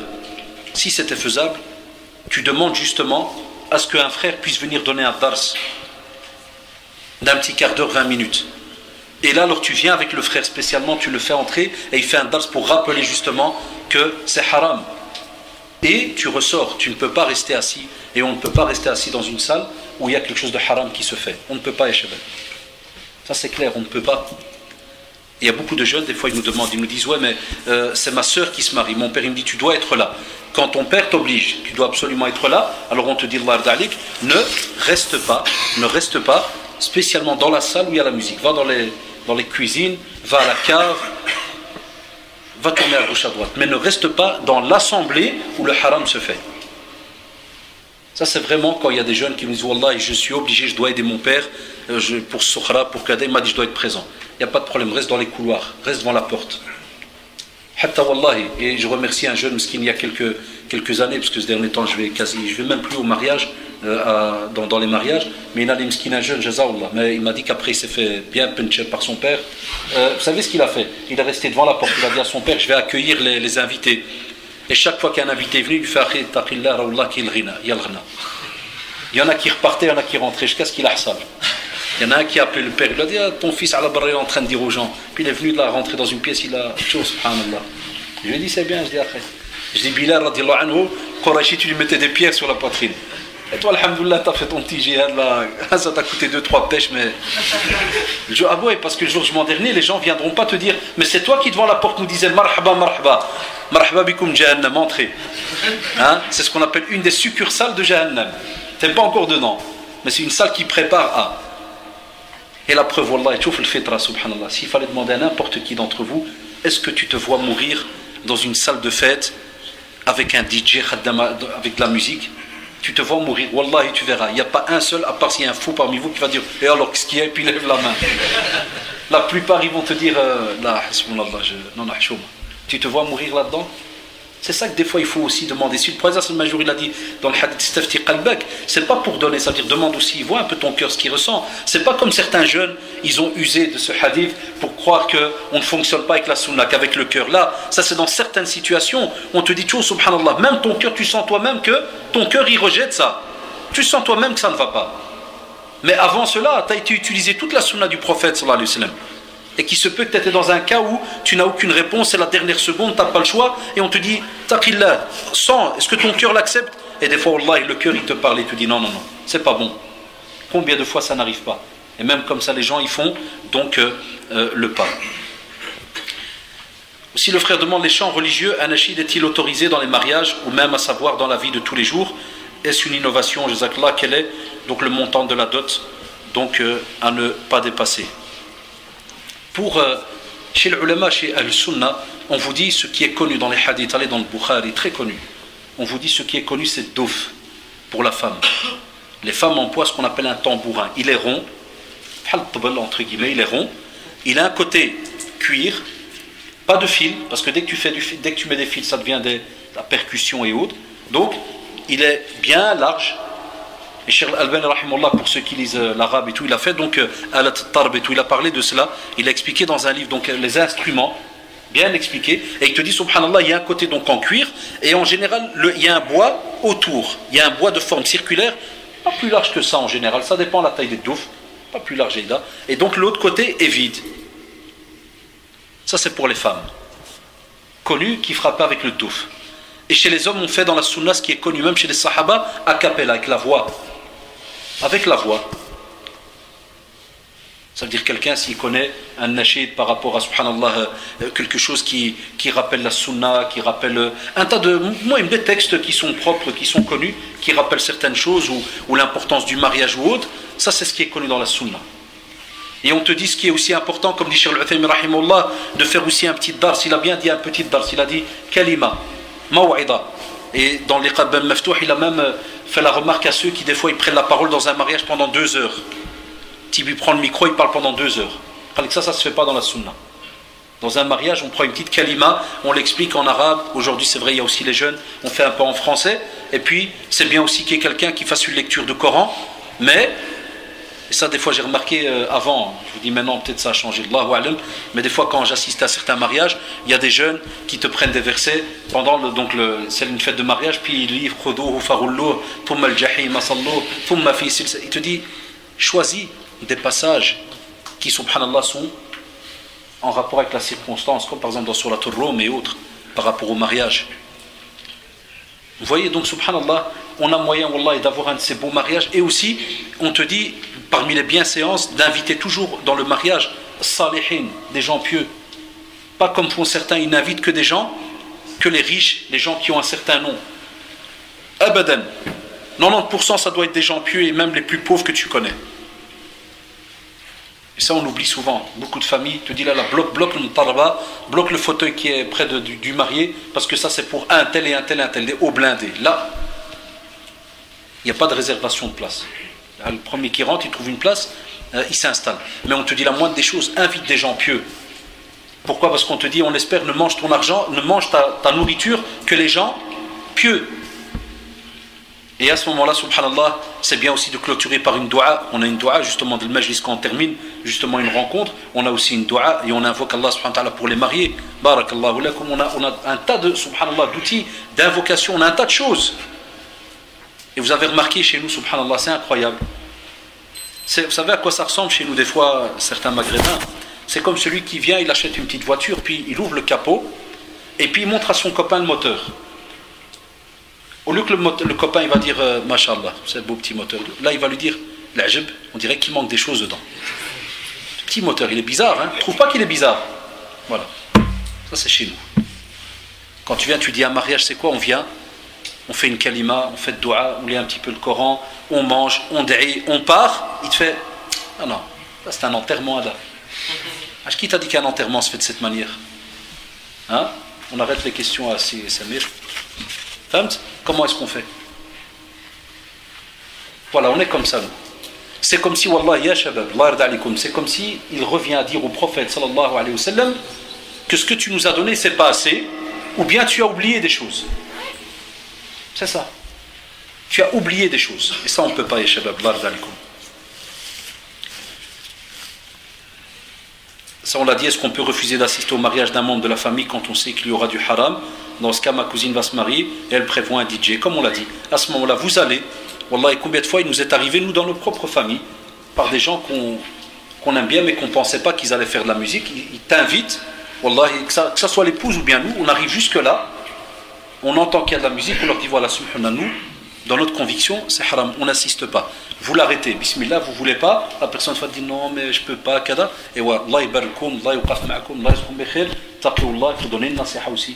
Vous allez rencontrer Allah subhanahu wa ta'ala, mais Allah yarda alikum, cousine ou pas, on rebrousse chemin. C'est comme ça que la da'wa elle change au fur et à mesure. Et c'est comme ça que les gens reviennent à la pratique. C'est pas en faisant semblant là. Et en se disant ouais mais c'est la famille, entre. Zayd c'est la famille, entre. À la fin ça devient une habitude et wallahi, je vais vous dire une chose. On a des personnes qui nous apportent des témoignages, mais à l'inverse. Vous savez c'est lesquels? c'est que quand tu acceptes quand même et tu rentres dans une chose qui est haram, alors que les gens savent que toi, pour toi, c'est haram, vous savez ce qu'ils font après? Le jour où tu as le malheur de donner une nasiha, vous savez ce qu'ils vous disent? Je connais qala, tu lui dis, c'est une telle. Ah, subhanallah, al-barak, kanouki, je trouve avec nous. Hier, il dansait avec nous au mariage. Là, c'était halal. Et aujourd'hui, c'est haram. Regarde les gens, comment ils sont ingrats. Là, tu dois avoir un mawqif respectueux. Je ne te demande pas de faire le fitna dans le mariage, on ne peut pas. Ne fitne personne. Sauf si c'est ton mariage à toi. Naam. Ça reste mon avis. Quand c'est mon mariage, je fais les règles que moi, j'ai décidées. Si pendant le mariage, quelqu'un il veut faire une ruina ou la kada, bismillah, il n'y a pas de problème. Parce que c'est une ibada. On est dans une ibada. Toutes les minutes sont comptées. Amma, c'est ta famille qui fait un mariage, fais pas de le fitna. Toi, tu viens, tu expliques. Avant le mariage, on l'a dit. Au début du mariage, tu viens. Allah haram alina kif. Allah subhanahu wa ta'ala qui fait le malaïka note kada. Il n'y a pas moyen d'arrêter. Tu fais non. Wallah ibarkoum, Allah yuqaf ma'akoum kada. Tu donnes le cadeau, salam alaikum, et tu repars. Sans faire de fitna, ni de cris, ni quoi que ce soit. Que pensez-vous des cortèges? Dans la sunna, subhanallah, on te dit que c'est l'homme qui vient chercher la femme. Et vous pouvez aller voir dans les traditions prophétiques, tu ne vas jamais trouver, alors qu'en ce temps-là, il y avait les chameaux, hein, il y avait les mulets, le brola et tout ça. Vous connaissez tous ces animaux-là. Jamais on va te dire que le prophète, lorsqu'il est venu prendre sa femme, il y avait 500, il y avait toute une file de 500 chameaux qui sont venus. Qu'est-ce que vous croyez que dans le désert, il n'y a pas moyen de faire de cortège, Allah? Wallah, qu'il y a moyen de le faire. La killa, subhanallah, on te dit la fierté, c'est quoi? L'homme qui vient chercher son épouse. C'est l'homme qui se déplace. Et aujourd'hui, parce qu'on a la voiture, il la met dans la voiture et il rentre à la maison. Et il ne dérange pas les voisins, comme on fait ici. Wallah, et combien de fois je l'ai dit, et j'ai un CD là-dessus, sur une conférence là-dessus, sur la cérémonie de mariage. Combien de fois il y a des gens qui invoquent, qui disent, le type il est malade, m'skin. Même moi qui vous parle, moi ceux qui me connaissent savent que je suis un malade du doigt de premier poil jusqu'au doigt de pied. Il y a des fois, ça a tout lillah, ça veut dire que tu viens de prendre un médicament, tu as mal partout, et c'est bien, on a grandi à Molenbeek. Et le type, si tu as le Aksara, moi j'habitais près d'un feu rouge. Ah, zekelma. Puis la première voiture, Wallah, Allah ismahna, combien de fois on a invoqué. Ya Rabbi, dammarhum, Ya Rabbi. Ya Rabbi, parce que cette voiture, elle n'arrive pas. Ah, parce que da'wah de madloum. Pourquoi est-ce que le prophète Asmil en parle? Parce qu'effectivement, elle existe.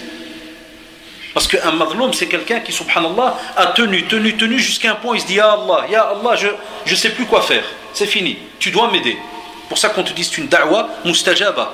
Allah subhanahu wa ta'ala répond. Et les gens ils sont là, ils klaxonnent, comme pour dire aux gens, alors que normalement on est censé baisser le regard, on est censé. La route, wallah ya shabab, si le prophète sallallahu alayhi wa sallam a laissé un hadith authentique par rapport au droit de la route, les obligations qu'on a vis-à-vis de la route. Vous êtes au courant, ça ou là là, qu'on ne peut pas bloquer le chemin, qu'on ne peut pas uriner à un endroit où les gens y passent. Subhanallah. Et nous on vient et on bloque la route et on klaxonne pendant des heures. Comme pour dire aux gens, regardez-nous, où est-ce qu'il est Rabb al-Basar? Et ton épouse, voilà, ça c'est même une imitation de Dayyouth. Dayyouth, c'est celui-là qui n'a aucune fierté vis-à-vis ou jalousie vis-à-vis de son épouse ou de sa fille. Et le type, il est là, comme ça, les gens regardent par la fenêtre. Ah là là, la rosa, elle passe. Et vous savez, ceux qui font les cortèges, comment ils les font? Parce que c'est du matu vu. C'est fait exprès, justement pour que les gens voient. Et ça, en islam, on ne peut pas, on ne dérange personne. Et la publicité qu'on était censé faire, c'est dans le walima, lorsqu'il y a le repas. C'est là que les gens savent qu'un tel donc s'est marié, et côté sœur, ils savent qu'une telle est donc mariée. Ce sont des choses auxquelles on doit revenir. Et ça, comme disent le ulama, ce sont des pratiques de Nsara, c'est pas de chez nous. Il ne faut pas être gêné. Chaque communauté, subhanallah, sa pratique. Nous, on n'a pas ces pratiques-là. C'est pas dans nos habitudes, nous, en tant que musulmans, de sortir, klaxonner pendant des heures et déranger tout le monde. Et là où ça te fait encore plus mal au cœur, ya shabab, et vous le savez, ceux qui participent à certains mariages, c'est que tu as des cortèges à 4h du matin, pendant que le mu'adhin à la mosquée dit Allahu Akbar, hayya ala salah, hayya ala al-falah, lui il est dehors, il y a des mariages, pas de l'asar, spécialement les sœurs qui m'entendent. Les hommes, des fois, ils partent à 9h. Les hommes, c'est des radins. Les hommes, c'est connu que quand tu fais un mariage, c'est des djouas. Vous savez qu'ils leur viennent à 11h ou à 10h du soir. Et Ammar Krisha, il part. Les femmes, c'est beaucoup plus technique. Ils viennent des fois dès 3h de l'après-midi, 4h. Mais elles sont tellement techniques qu'elles n'en ressortent que le lendemain à 4h du matin. Ça, oulala. Et le problème, alors, qu'est-ce qui se passe? Elle est maquillée, elle ne peut pas se laver, elle ne peut pas toucher son visage, elle reste là comme une Monica. L'Asr, le Maghrib, l'Isha, ou Zid al-Fajr. Après le Moussiba, Wallah, il faut que Moussiba, on rentre dans une voiture et je ne vous parle même pas des sœurs qu'Allah les guide, qui sortent par les fenêtres. Et les garçons qui filment là, avec les décapotables, là, ou bien des coffres levés, type ils se croient dans Street Fight, là, avec les jambes écartées, la caméra comme ça. Non, mais vous connaissez certains films là, dans le gars, il va club Dunya. Et non, c'est des réalités, à Shabab. Et après, quand ils se quittent, hein, c'est comme ça que tu mets Allah dans cette monséba que tu viens de faire et tu lui dis Allah quand tu quittes avec ta voiture. Et rappelez-vous, il y a 2-3 ans, l'accident qu'il y a eu sur la route de Villevorde, une fille qui a été arrachée par un camion. Wallahi. Et naam. On nous a appelé de Villevorde, des jeunes, m'ont appelé de Villevorde, elle passait, et le camion est passé, il lui a arraché tout le côté épaule. Benat qui khorjou par les fenêtres, comme des hayawan, les garçons qui, vous savez, tout le monde bave, comme des chiens, billah. Ça s'appelle un mariage, ça. Non, chez nous, un mariage, c'est un acte d'adoration. Donc d'office, il n'y a pas ce genre d'action. Si tu veux faire connaître ton mariage, invite les voisins dans la salle, naam, chez toi à la maison. Mais pas, tu sors, tu klaxonnes et tu fais le fou pendant des heures. Une fille, par exemple, qui met le hijab, est-ce que le jour du mariage, elle peut enlever entre femmes? Naam. Pas seulement que lorsqu'il y a le mariage. Mais, attention. Donc une femme peut enlever son hijab entre femmes. Là, nous, le conseil qu'on donne ces derniers temps, c'est que beaucoup de sœurs viennent avec des GSM et ils filment, wallahi. Ils filment pendant les fêtes. C'est pour ça qu'on conseille, alors que tu vois que la sœur, elle est maquillée, Kada, c'est son droit, elle est dans sa fête. Et il y a des sœurs qui filment. C'est pour ça, nous, ce dernier temps, on dit aux sœurs, elles doivent faire attention. Nasiha lillah, même les épouses, même à nos épouses, on le dit, vous allez, faites attention. Parce qu'il y a des filles, Allah dit, ils sont soit niya, ils ne savent pas, soit il y en a qui, ils le savent, mais tu dis non, je vais garder souvenir, et ils filment avec le GSM. Et des fois, le mari ne sait pas, il rentre, il croit le GSM à l'aise, il ouvre, il va voir dans les photos, puis il voit la femme du voisin. On ne peut pas, c'est pour ça qu'on dit qu'il faut faire attention. La femme peut l'enlever, c'est tout à fait normal, une femme entre femmes. Et dans les fatawa, on te dit que si jamais une femme sait qu'il y a une autre femme qui est là, mais elle a la maladie de décrire ce qu'elle voit aux autres, et peut-être même à son mari, on te dit tu ne peux pas enlever ton voile à côté d'elle. Subhanallah. Même fatwa donné aux sœurs converties qui ont par exemple des membres de leur famille qui ne sont pas musulmans, et qui, subhanallah, parlent trop. Tu sais, ils décrivent, ils disent, par exemple, un cousin qui t'a pas vu depuis 20 ans, il vient, puis te trouve converti, tu as ton hijab, puis il va alors chez par exemple, une membre de la famille. Oui, si on commence ses cheveux, parce que moi je ne l'ai jamais vue, elle est tout le temps couverte et tout. Tu dis, non, tu fais attention. Regardez, il y a un tas de petites choses, parce qu'alhamdoulilah, on préserve justement l'intimité de la personne. Et pour une femme, subhanallah, ses cheveux, c'est son intimité. C'est ce qui fait aussi sa beauté. C'est pour ça qu'Allah subhanahu wa ta'ala a donné de l'importance justement donc aux cheveux de la femme. Vous voyez, donc il faut faire attention donc par rapport à cela. Allah ta'ala. Voilà, donc le frère il dit si le cortège donc on ne peut pas, alors comment aller chercher son épouse? Allah Karim, en Belgique en général on va en voiture, parce qu'à pied c'est risqué. Rares sont ceux qui l'ont fait à pied. Des fois ça se peut que la salle elle est loin, mais qui va t'interdire d'aller la chercher à pied? Normalement si on est habillé comme il faut, qu'il n'y a aucun problème, il n'y a pas de tamara dans cette histoire-là. Là, on sait que tout le monde est motorisé. Et on sait que la femme skina, elle est fatiguée, c'est une longue soirée, parce que chez les femmes, comme vous le savez, il y a beaucoup plus de petites pratiques qui, alhamdoulilah, ne sont pas nécessairement mauvaises, loin de là, mais qui font qu'elles entrent fatiguées. Chez les hommes, c'est beaucoup plus light, comme vous le savez. C'est vite, à taille pistache, ils mangent, ils partent. Les hommes, c'est comme ça. Les femmes, ils ont un rituel qui prend des heures et des heures et des heures. Wallah, il n'y a rien à voir. Et les hommes, ils savent, quand ils vont chercher leur épouse, ils ne sont jamais prêts à l'heure. Tandis que l'homme, si tu lui dis 11h, il a déjà tout fait. Il a tout fait. Tout. Mais ça, c'est des réalités, subhanallah. Donc, on vous dit, le principal, c'est que tu vas la chercher tout à fait normalement. Prends ta voiture et tu vas chercher ton épouse. Dès que tu as fini ta fête, Kadayo, tu n'as même pas besoin de chauffeur, comme ils font là, disons certains jeunes. C'est intime, c'est entre toi et ton épouse, Akhil Karim. Tu n'as pas besoin qu'un frérot, là, il vient devant pour faire chauffeur ou je ne sais quoi. Et vous le savez très bien, c'est toutes des habitudes de Nsara, on n'a pas ça chez nous. Tu viens avec ta voiture et tu attends devant la porte et puis le walidin, machallah, il te sort ton épouse, elle rentre dans la voiture, bismillah, touka Allah, va à la maison. Oui, c'est très très simple chez nous. Mais nous, c'est celui-là qui se gratte la Hedek, au lieu qui passe par eux. C'est Ahlaïda, on aime bien compliqué, mais l'affaire elle est simple en vérité, wallahi.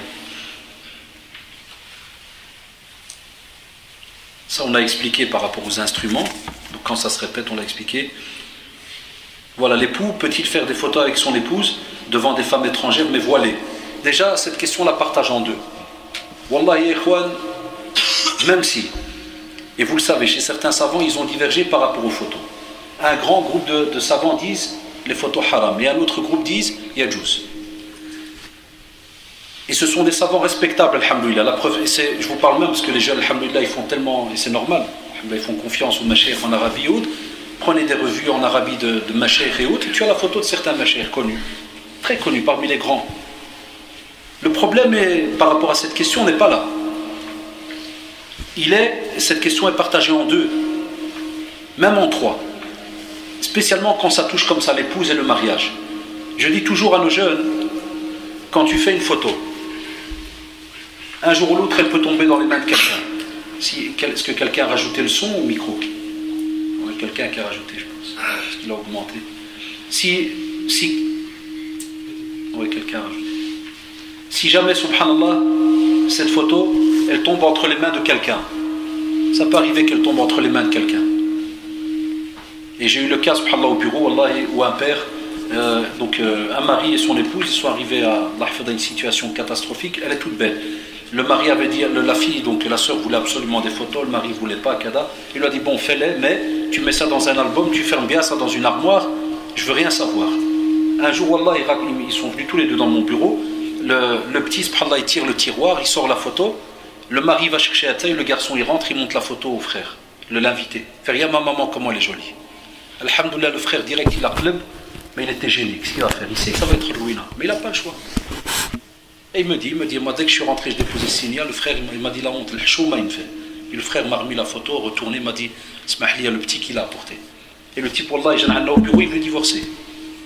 Faites quoi? J'ai l'air, et moi je lui ai dit, les êtres humains ils sont comme ça. Quand il y a un contrat, et vous savez de quoi je parle, ceux qui ne sont pas mariés, ils savent, ils me comprennent quand même quand c'est entre eux, qu'ils ont fait comme ça un petit contrat entre eux. Quand tu dis à un chose, je veux pas, mais si jamais il y a indek, il y a que tu le mets en garde. Wallahi, quand tu l'attrapes, est-ce que tu le lâches? S'il fait l'erreur, là. Ben c'est comme ça dans certains couples. Ils te le disent. Ça c'est premièrement. Deuxièmement, un homme ne fait jamais des photos devant d'autres femmes étrangères. Jamais de la vie. Ça, je parle de ceux qui accepteraient de faire des photos, qui diraient, voilà, les photos ne sont pas haram, kadayout, alors qu'il y en a plein qui l'interdisent, mais il va te dire, voilà, moi, donc, je prends l'avis de ceux qui disent que ce n'est pas haram, il va te dire, subhanallah, voilà, moi, donc, je l'ai fait.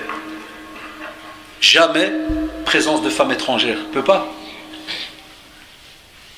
Et un homme ne rentre jamais chez les femmes pour faire des photos. Chez beaucoup de maghrébins, ils le font. L'homme il passe au milieu, les femmes se mettent en deux grandes rangées, et puis ils arrêtent et tout, et puis lui rentre la tête baissée, il arrive jusque devant, et puis ils prennent tous donc des photos avec lui. Ça, on n'a pas ça chez nous en islam. L'homme ne rentre jamais chez les femmes. C'est pour cela qu'ils restent séparés tous les deux. Les hommes font de leur côté, les femmes font de leur côté.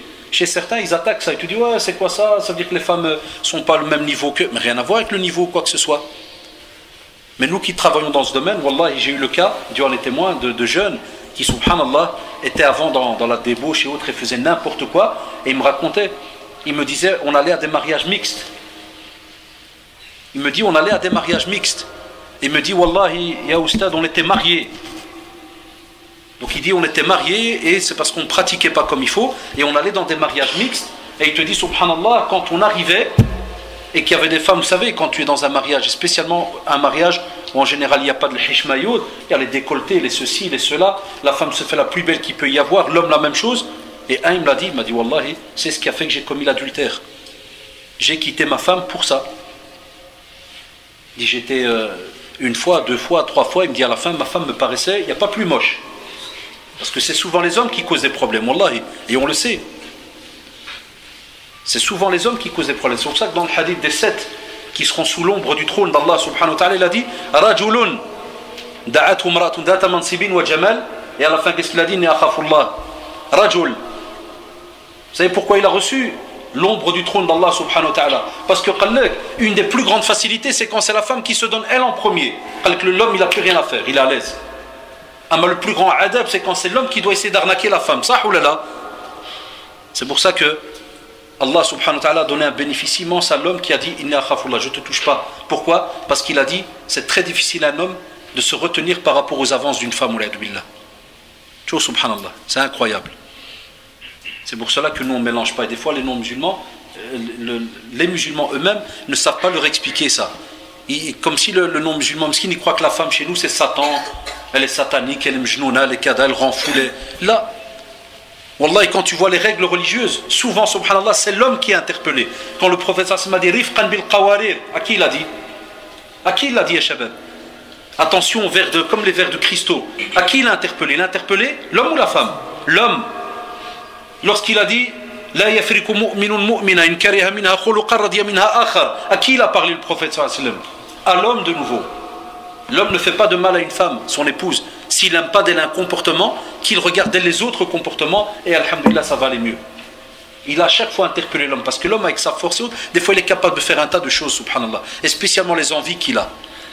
Vous voyez, donc c'est pas tout simplement de venir dire aux gens, non, on ne sait pas pourquoi, parce que la femme là, des fois c'est l'homme. L'homme qui des fois n'est pas capable de se retenir ou de baisser le regard, et ainsi de suite. Donc ça c'est important. Il y a des photos, et spécialement lorsqu'il y a des fêtes. Nasiha lillah ba'du, wallahi. Insani ba'at, il n'y a pas mieux. Est-ce que le fait de louer une salle de mariage et de payer 5 000 € pour son mariage est considéré comme l'israf?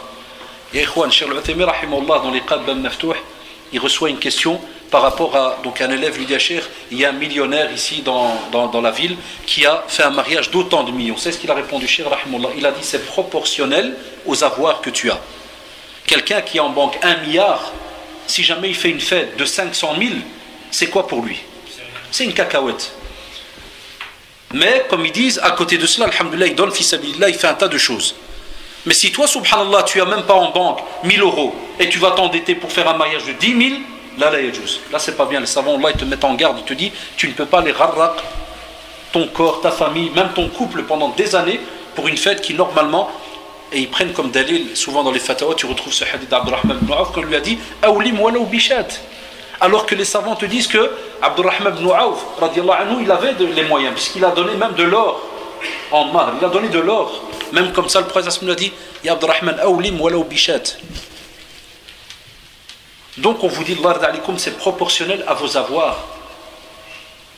Et il ne faut pas, comme on entend certains jeunes ces derniers temps, qui parlent sans science et qui disent que louer une salle c'est haram ou ceci ou cela là, il faut toujours apporter un dalil. Quand tu dis le mot haram, il faut toujours apporter un dalil. C'est le ulama qui en parle.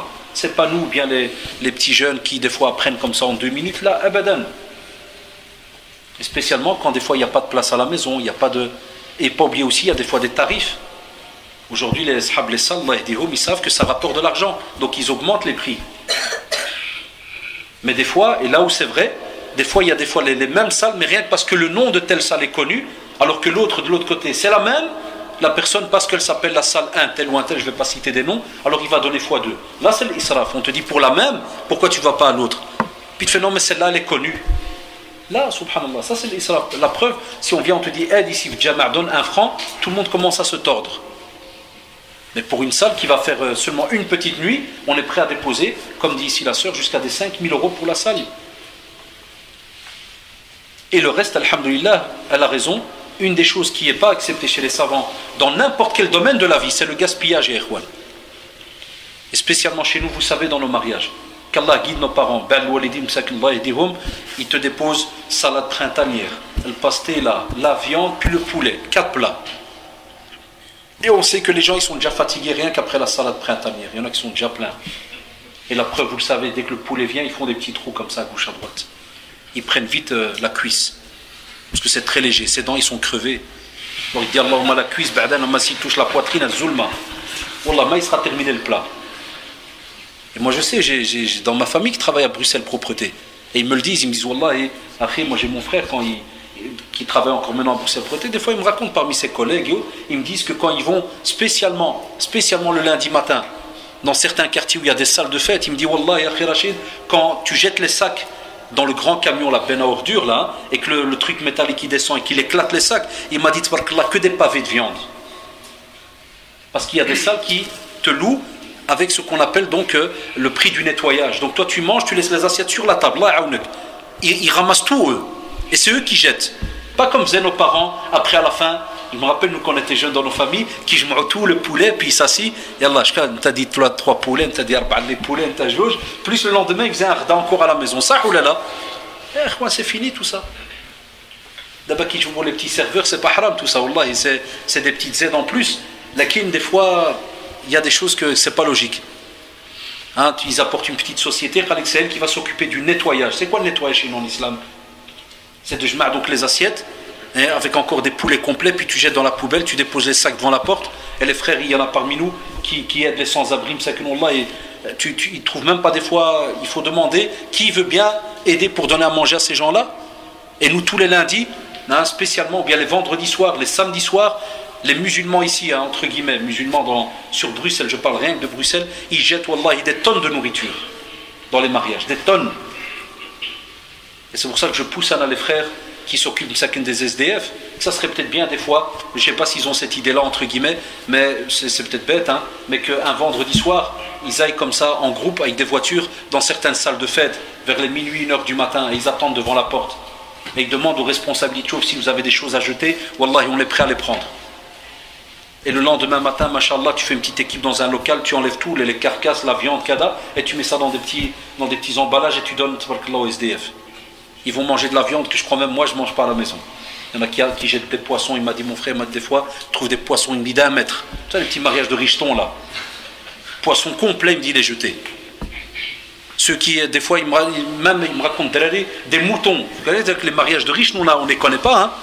Nous, on l'entend. Le type, il vient, il dépose une assiette, c'est un mouton déposé. Ce qu'on appelle un agneau. Un agneau, camel déposé. Et il me dit, tu le retrouves dans le sac poubelle.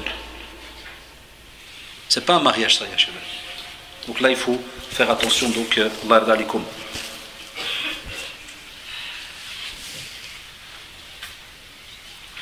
Donc, quand on dit qu'un enfant est venu, par exemple, chantonner devant le prophète, sallallahu alayhi wa sallam, ou qui faisait leur fête, Ya Shabab, parce que le frère Zawla, il dit beaucoup de gens leur justifient ça pour mettre de la musique.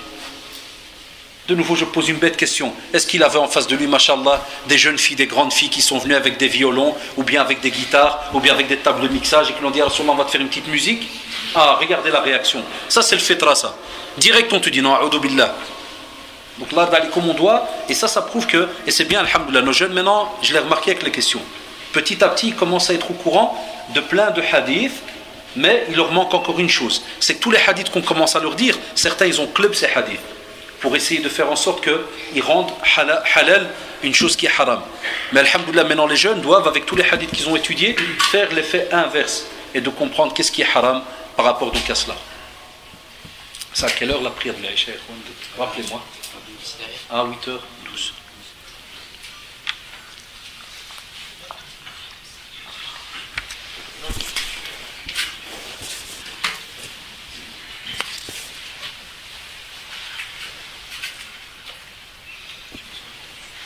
Donc,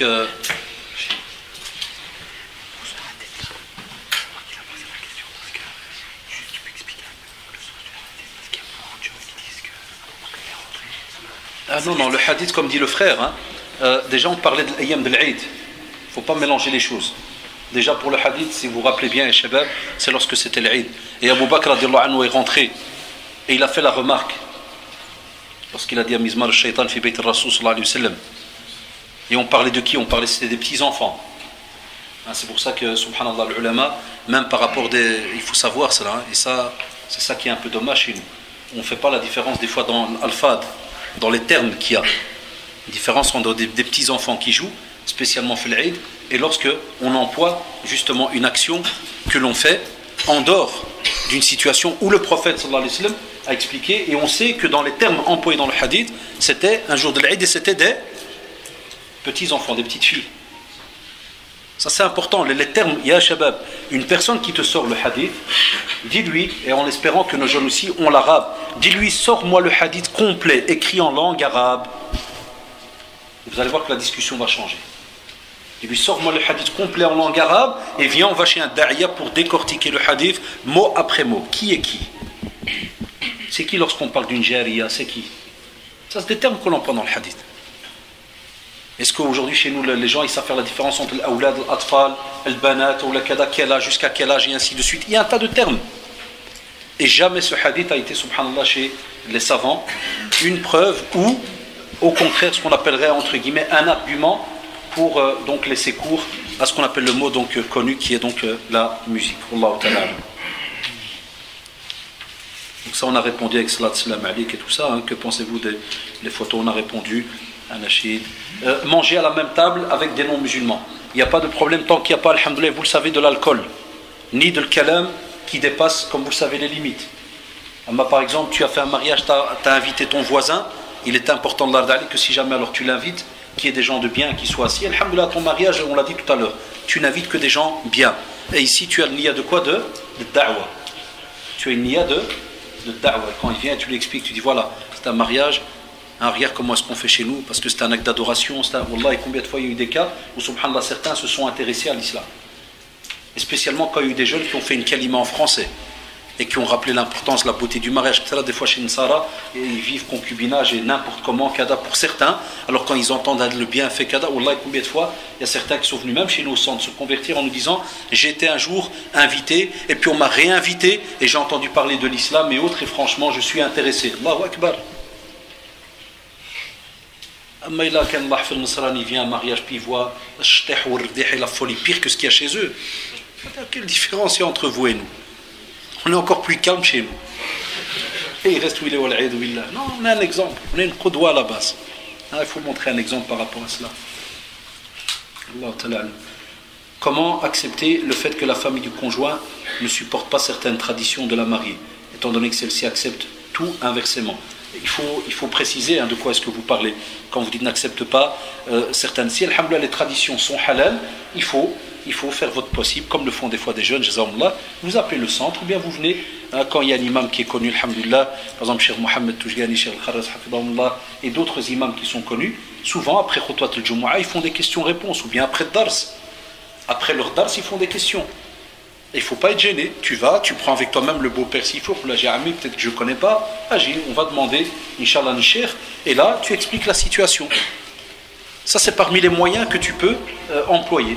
Parce qu'il y a des gens qui ne comprennent pas que, comme on l'a dit tout à l'heure, certaines traditions peuvent être bien, ça veut dire qu'il n'y a pas de haram dedans, comme vous l'avez vu tout à l'heure, certaines traditions, les gens ne savent pas qu'elles ont une histoire, entre guillemets, religieuse, comme par exemple les bagues, que des fois le Mgharba ils font de fiançailles. Nous on n'a pas ça en islam.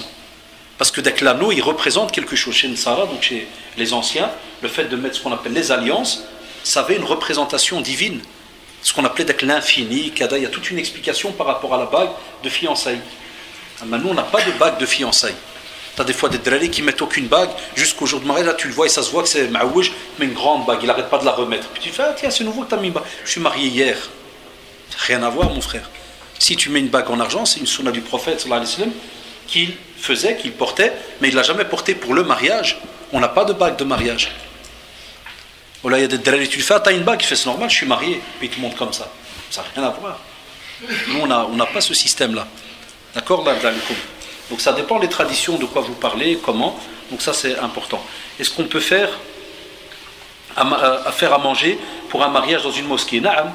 On peut faire à manger donc dans une mosquée. Ça, il n'y a pas de problème. Et au contraire, alhamdoulilah, ba'dan, tout le monde participe. Des fois, le pauvre, le nécessiteux, toutes les catégories de personnes. Donc, alhamdoulilah, ils participent. Et ça, Allah d'alikum, ça reste un avis, hein, c'est tout bête peut-être. Mais ça, par exemple, quand on a une mosquée qui, subhanallah, a une salle de fête, il a une salle où il y a moyen de faire un mariage. Wallah, je préfère que Shabab Dialna, et vous savez que les mosquées n'ont pas de subside. Les mosquées, Allah d'alikum, n'ont pas de subside.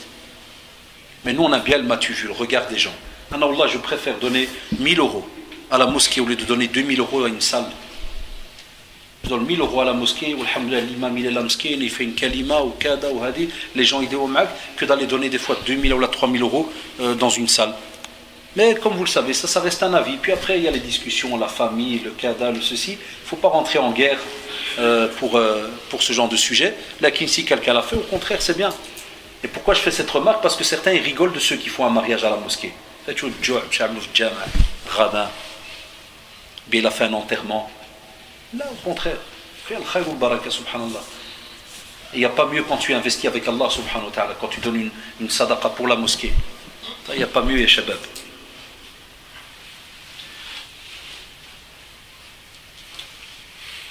est-ce que c'est haram de rentrer dans la salle et aller s'asseoir sur la chaise avec elle? Et non, ça se passe. Vous savez, avec le trône qui loue. En général, il te loue 2 pièces. C'est normal, il y a le roi et la reine. Et le type, il rentre après, puis il est assis là. Et toutes les femmes qui le regardent. Vous comprenez pourquoi? Vous savez, mon travail, je vous l'ai déjà dit, vous le connaissez. Hein, et il m'est monté au-dessus de la tête, gars. Si demain je pouvais être engagé pour balayer dans les rues, wallah que je le ferais. Mon travail, je m'occupe des séparations. Séparation, les couples qui se dévissent. Et la plupart, pour taquiner, dès qu'ils viennent, je dis excuse-moi, raconte-moi ton mariage, comment il a été. 90% c'est des mariages qui étaient Allah. Pour ça, un mariage, s'il n'a pas commencé dans le halal, rare qu'il se termine dans le halal comme il faut. Il peut y avoir des mariages qui s'arrêtent pour des raisons, alhamdoulilah, incompatibilité, ça arrive, wallahi. Mais moi je parle de ceux qui vraiment, yallah, ils sont au début et tu vois qu'il y a tu sens qu'il y a du haram là depuis je sais pas quand. Tu leur dis, Kiev, il y en a, tu trouves qu'ils ont emprunté de l'argent à la banque pour le mariage. Ça c'est aujourd'hui chez les jeunes, nous on n'a pas connu ça. Ah, c'était honteux, parce que c'est déjà c'est haram, mais aujourd'hui c'est pire, le gars il va à la banque pour emprunter pour son mariage. Il fait un prêt sur 2 ans. Plus il paye du matériel, donc il paye 2 trônes, pour qu'après il rentre comme un petit chemette, la tête pliée, la pisse assis, et puis toutes les femmes qui le regardent, et lui il est là, l'oros. Et imagine-toi, parce qu'il y a une femme qui a son mari, peut-être qui a l'arthrose et Alzheimer, et qui est mrouine à la maison, elle voit un beau petit jeune là, et pendant 1 heure elle est là comme ça, elle dit, ah, où étaient mes yeux? L'akrouche que j'ai choisi là, qui est en train de... Qui moutlif dar. Tu vois, tabarakallah. Et moi je vous le dis comme ça, mais les gens, wallah, ils nous l'avouent quand ils viennent chez nous. C'est ça, ce qui est bien dans des métiers comme les nôtres. Les gens, ils viennent vous déverser leurs problèmes. Et ils te disent, tu dis, wallah, je regardais, je faisais, ouais, c'est la réalité, c'est l'être humain. Ouais, la beauté de la religion, tout est simplifié, subhanallah. Lakin, comme vous le savez, si une femme n'a pas de cheveux, est-ce qu'elle doit mettre une perruque? Non. Et non, mais là, il a raison, le frère, ou bien des rajouts. Et là, il a raison, ça c'est des fatwas, subhanallah, très très importantes. Il y a des femmes qui sont malades, soit à cause du cancer, soit à cause, quand c'est le cancer, on sait que les cheveux vont revenir, bi'idhnillah. Donc elle garde son hijab, il n'y a pas de problème. Mais des fois, il y a des femmes qui ont reçu des fatwas, même chez nos centres, par rapport au fait qu'ils ont un problème par rapport à la pigmentation. Les cheveux ne sortent pas. Et là, elle a le droit de faire ce qu'on appelle donc de mettre des poils dans la tête. J'ai oublié le nom, comment ça s'appelle? Des implants. Ça, c'est différent. Amma al-hadith, wallah subhanahu wa ta'ala, amoudi, al-wasila wal-mustawsila, al-washima wal-mustawshima. Ça, c'est le hadith. Il y a encore les 2 autres. Al-namisa wal-mutanammisa. Ça veut dire celle qui épile les sourcils. Celle qui fait les tatouages. Les 2, hein, celle qui le fait, celle qui le subit. Et l'autre, c'est laquelle? C'est celle qui fait des rajouts. Pour ça, c'est un conseil aux sœurs qui font ziyana. Hein, on ne rajoute pas des faux ongles, on ne rajoute pas des cheveux et on ne touche pas aux sourcils. On ne peut pas. Il y a la malédiction. Le prophète dit la'ana, c'est grave. Ça veut dire tu es matroud min rahmatillah. Al-mal'oun huwa al-matroud min rahmatillah. Musiba. C'est le maudit, celui-là qui est rejeté de la clémence d'Allah subhanahu wa ta'ala. Ça veut dire tu perds sur terre et dans l'au-delà. Ça c'est grave. D'accord? Donc ça c'est des cas de force majeure. Si quelqu'un est vraiment malade, il faut premièrement, par exemple chez nos centres, qu'est-ce qu'on demande? Premièrement un avis médical. Des fois même on demande 2 avis pour être sûr, et musulmans et tout, parce que c'est quoi le halal, le haram. Et à ce moment-là, on pose alors la question. Est-ce qu'on peut demander de rémunérer pour un service de serveuse, un achid ou autre? Non, il n'y a pas d'interdiction là, parce que c'est un service que vous rendez. Il n'y a rien, il n'y a pas d'interdiction donc là-dedans. Non, c'est faux. Si quelqu'un dit que tout doit être fait gratuit, c'est à lui d'apporter donc la preuve. Loin de là. Un service que tu rends, tu viens, tu travailles, mashallah, au contraire. Moussa alayhi salam, quand il a aidé, il a rempli. Vous vous rappelez, hein? Et à un certain moment, subhanallah, il va demander, justement pour le mariage, il va faire, le père des filles va faire tout un contrat avec lui. Il va travailler. Le travail chez nous, c'est quelque chose de très très important. Nous, le prophète sallallahu m'a dit, il est meilleur pour le musulman qui sort, qui ramasse des brindilles hautes et qui les vend, que de venir mendier. C'est important le travail. Il y a les jeunes qui des fois se cachent au chômage et CPS et autres. Et il te fait à l'aise, il te fait, moi je ne vais pas aller travailler pour 200 € de différence. Au contraire, wallah billah, tu es ce qu'on appelle un shmet. Wallahi, Dieu en est témoin. Un qui se cache comme ça derrière le chômage. Il y a des jeunes que je connais, 38, 40 ans, il n'a jamais drapé une seule minute de travail. Il te fait, alhamdoulilah, dawla khaddama aliya, il te fait. L'État travaille pour moi. D'Allah, on ne peut pas. Les musulmans travaillent, Allah d'alikum, c'est important.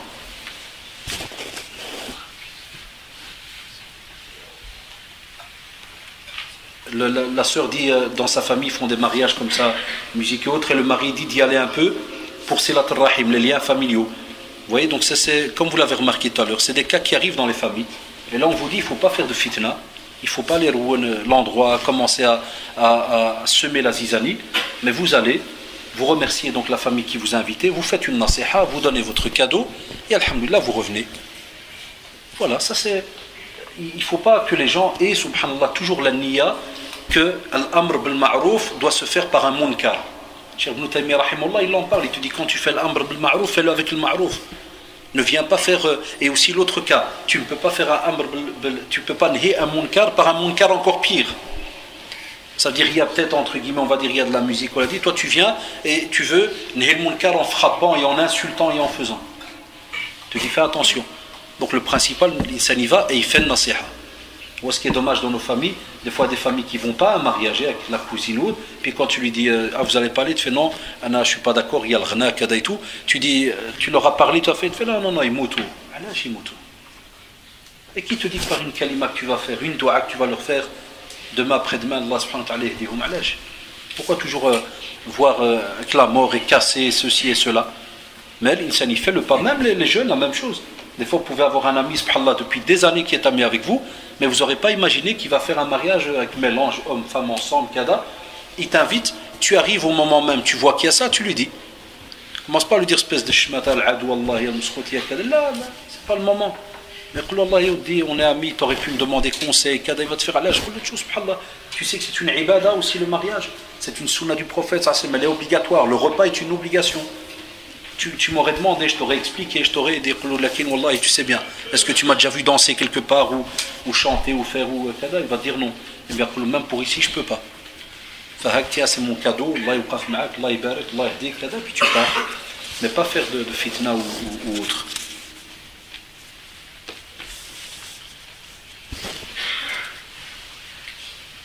Donc ici, je remets le salam, donc j'ai apparemment des membres de la famille ici, mais que je connais, oui voilà, je vois c'est qui. Parce qu'il y en a qui ne me voient pas, mais ils me passent le salam quand il y a conférence. C'est normal, parce qu'on court à gauche, à droite, et des fois on ne les voit pas, mais c'est une fois qu'on l'a pour le salam. Et est-ce que les grands chignons mariés sans faux cheveux sont permis? Les gens, ils ont mélangé. Il y a les chignons qui sont des rajouts. C'est-à-dire, il y a des fois des Iana qui apportent des chignons bien, qui sont préparés. C'est des grosses boulettes. Et puis, ils te les rajoutent sur la tête avec un tas de des petites épingles spéciales. Et ça fait, mashallah, une grosse petite boule sur la tête et autres. Ça. Mais quand on prend les cheveux de la femme, subhanallah, et qu'on en fait donc un chignon, une des coupes qui était citée dans une tradition qui te parle, comme, subhanallah, avec le dos du chameau, c'est quand tu vas et tu regroupes des cheveux sur la tête, au niveau du crâne. Tu fais un genre de regroupement sur la tête. Ça, on ne peut pas.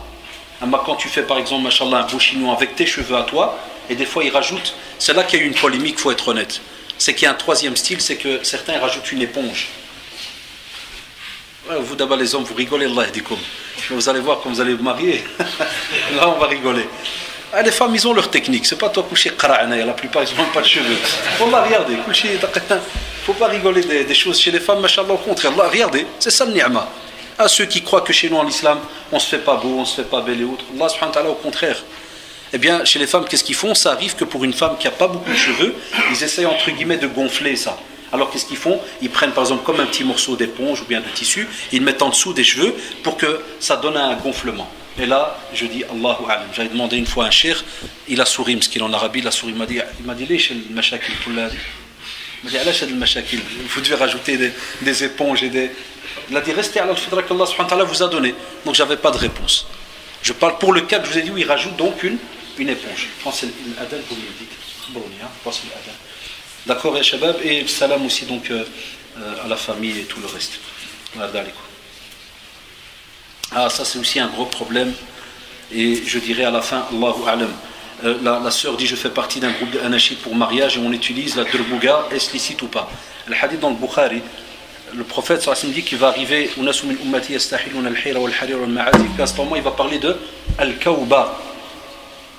Et Al-Kawba, ana wallahi, Dieu en est témoin. J'ai parlé avec il y a quelques temps, j'avais parlé avec Moudir al-Merkez, Cheikh Hafidallah, et j'avais parlé avec l'imam saoudien aussi de Merkez. Je lui ai demandé, je dis, Cheikh, c'est quoi le kaouba? Parce que dans les ouvrages, on ne retrouvait pas. Il te dit que c'est un instrument qui est un peu long. J'ai demandé qu'est-ce que le kaouba. Et je lui ai expliqué le derbouga qu'on a. Le Mashiach, ils m'ont répondu, il m'a dit, Tchouf, on ne sait pas exactement à quoi ça ressemble. Il m'avait promis en ce temps-là qu'ils allaient demander en Arabie Haute par rapport au terme.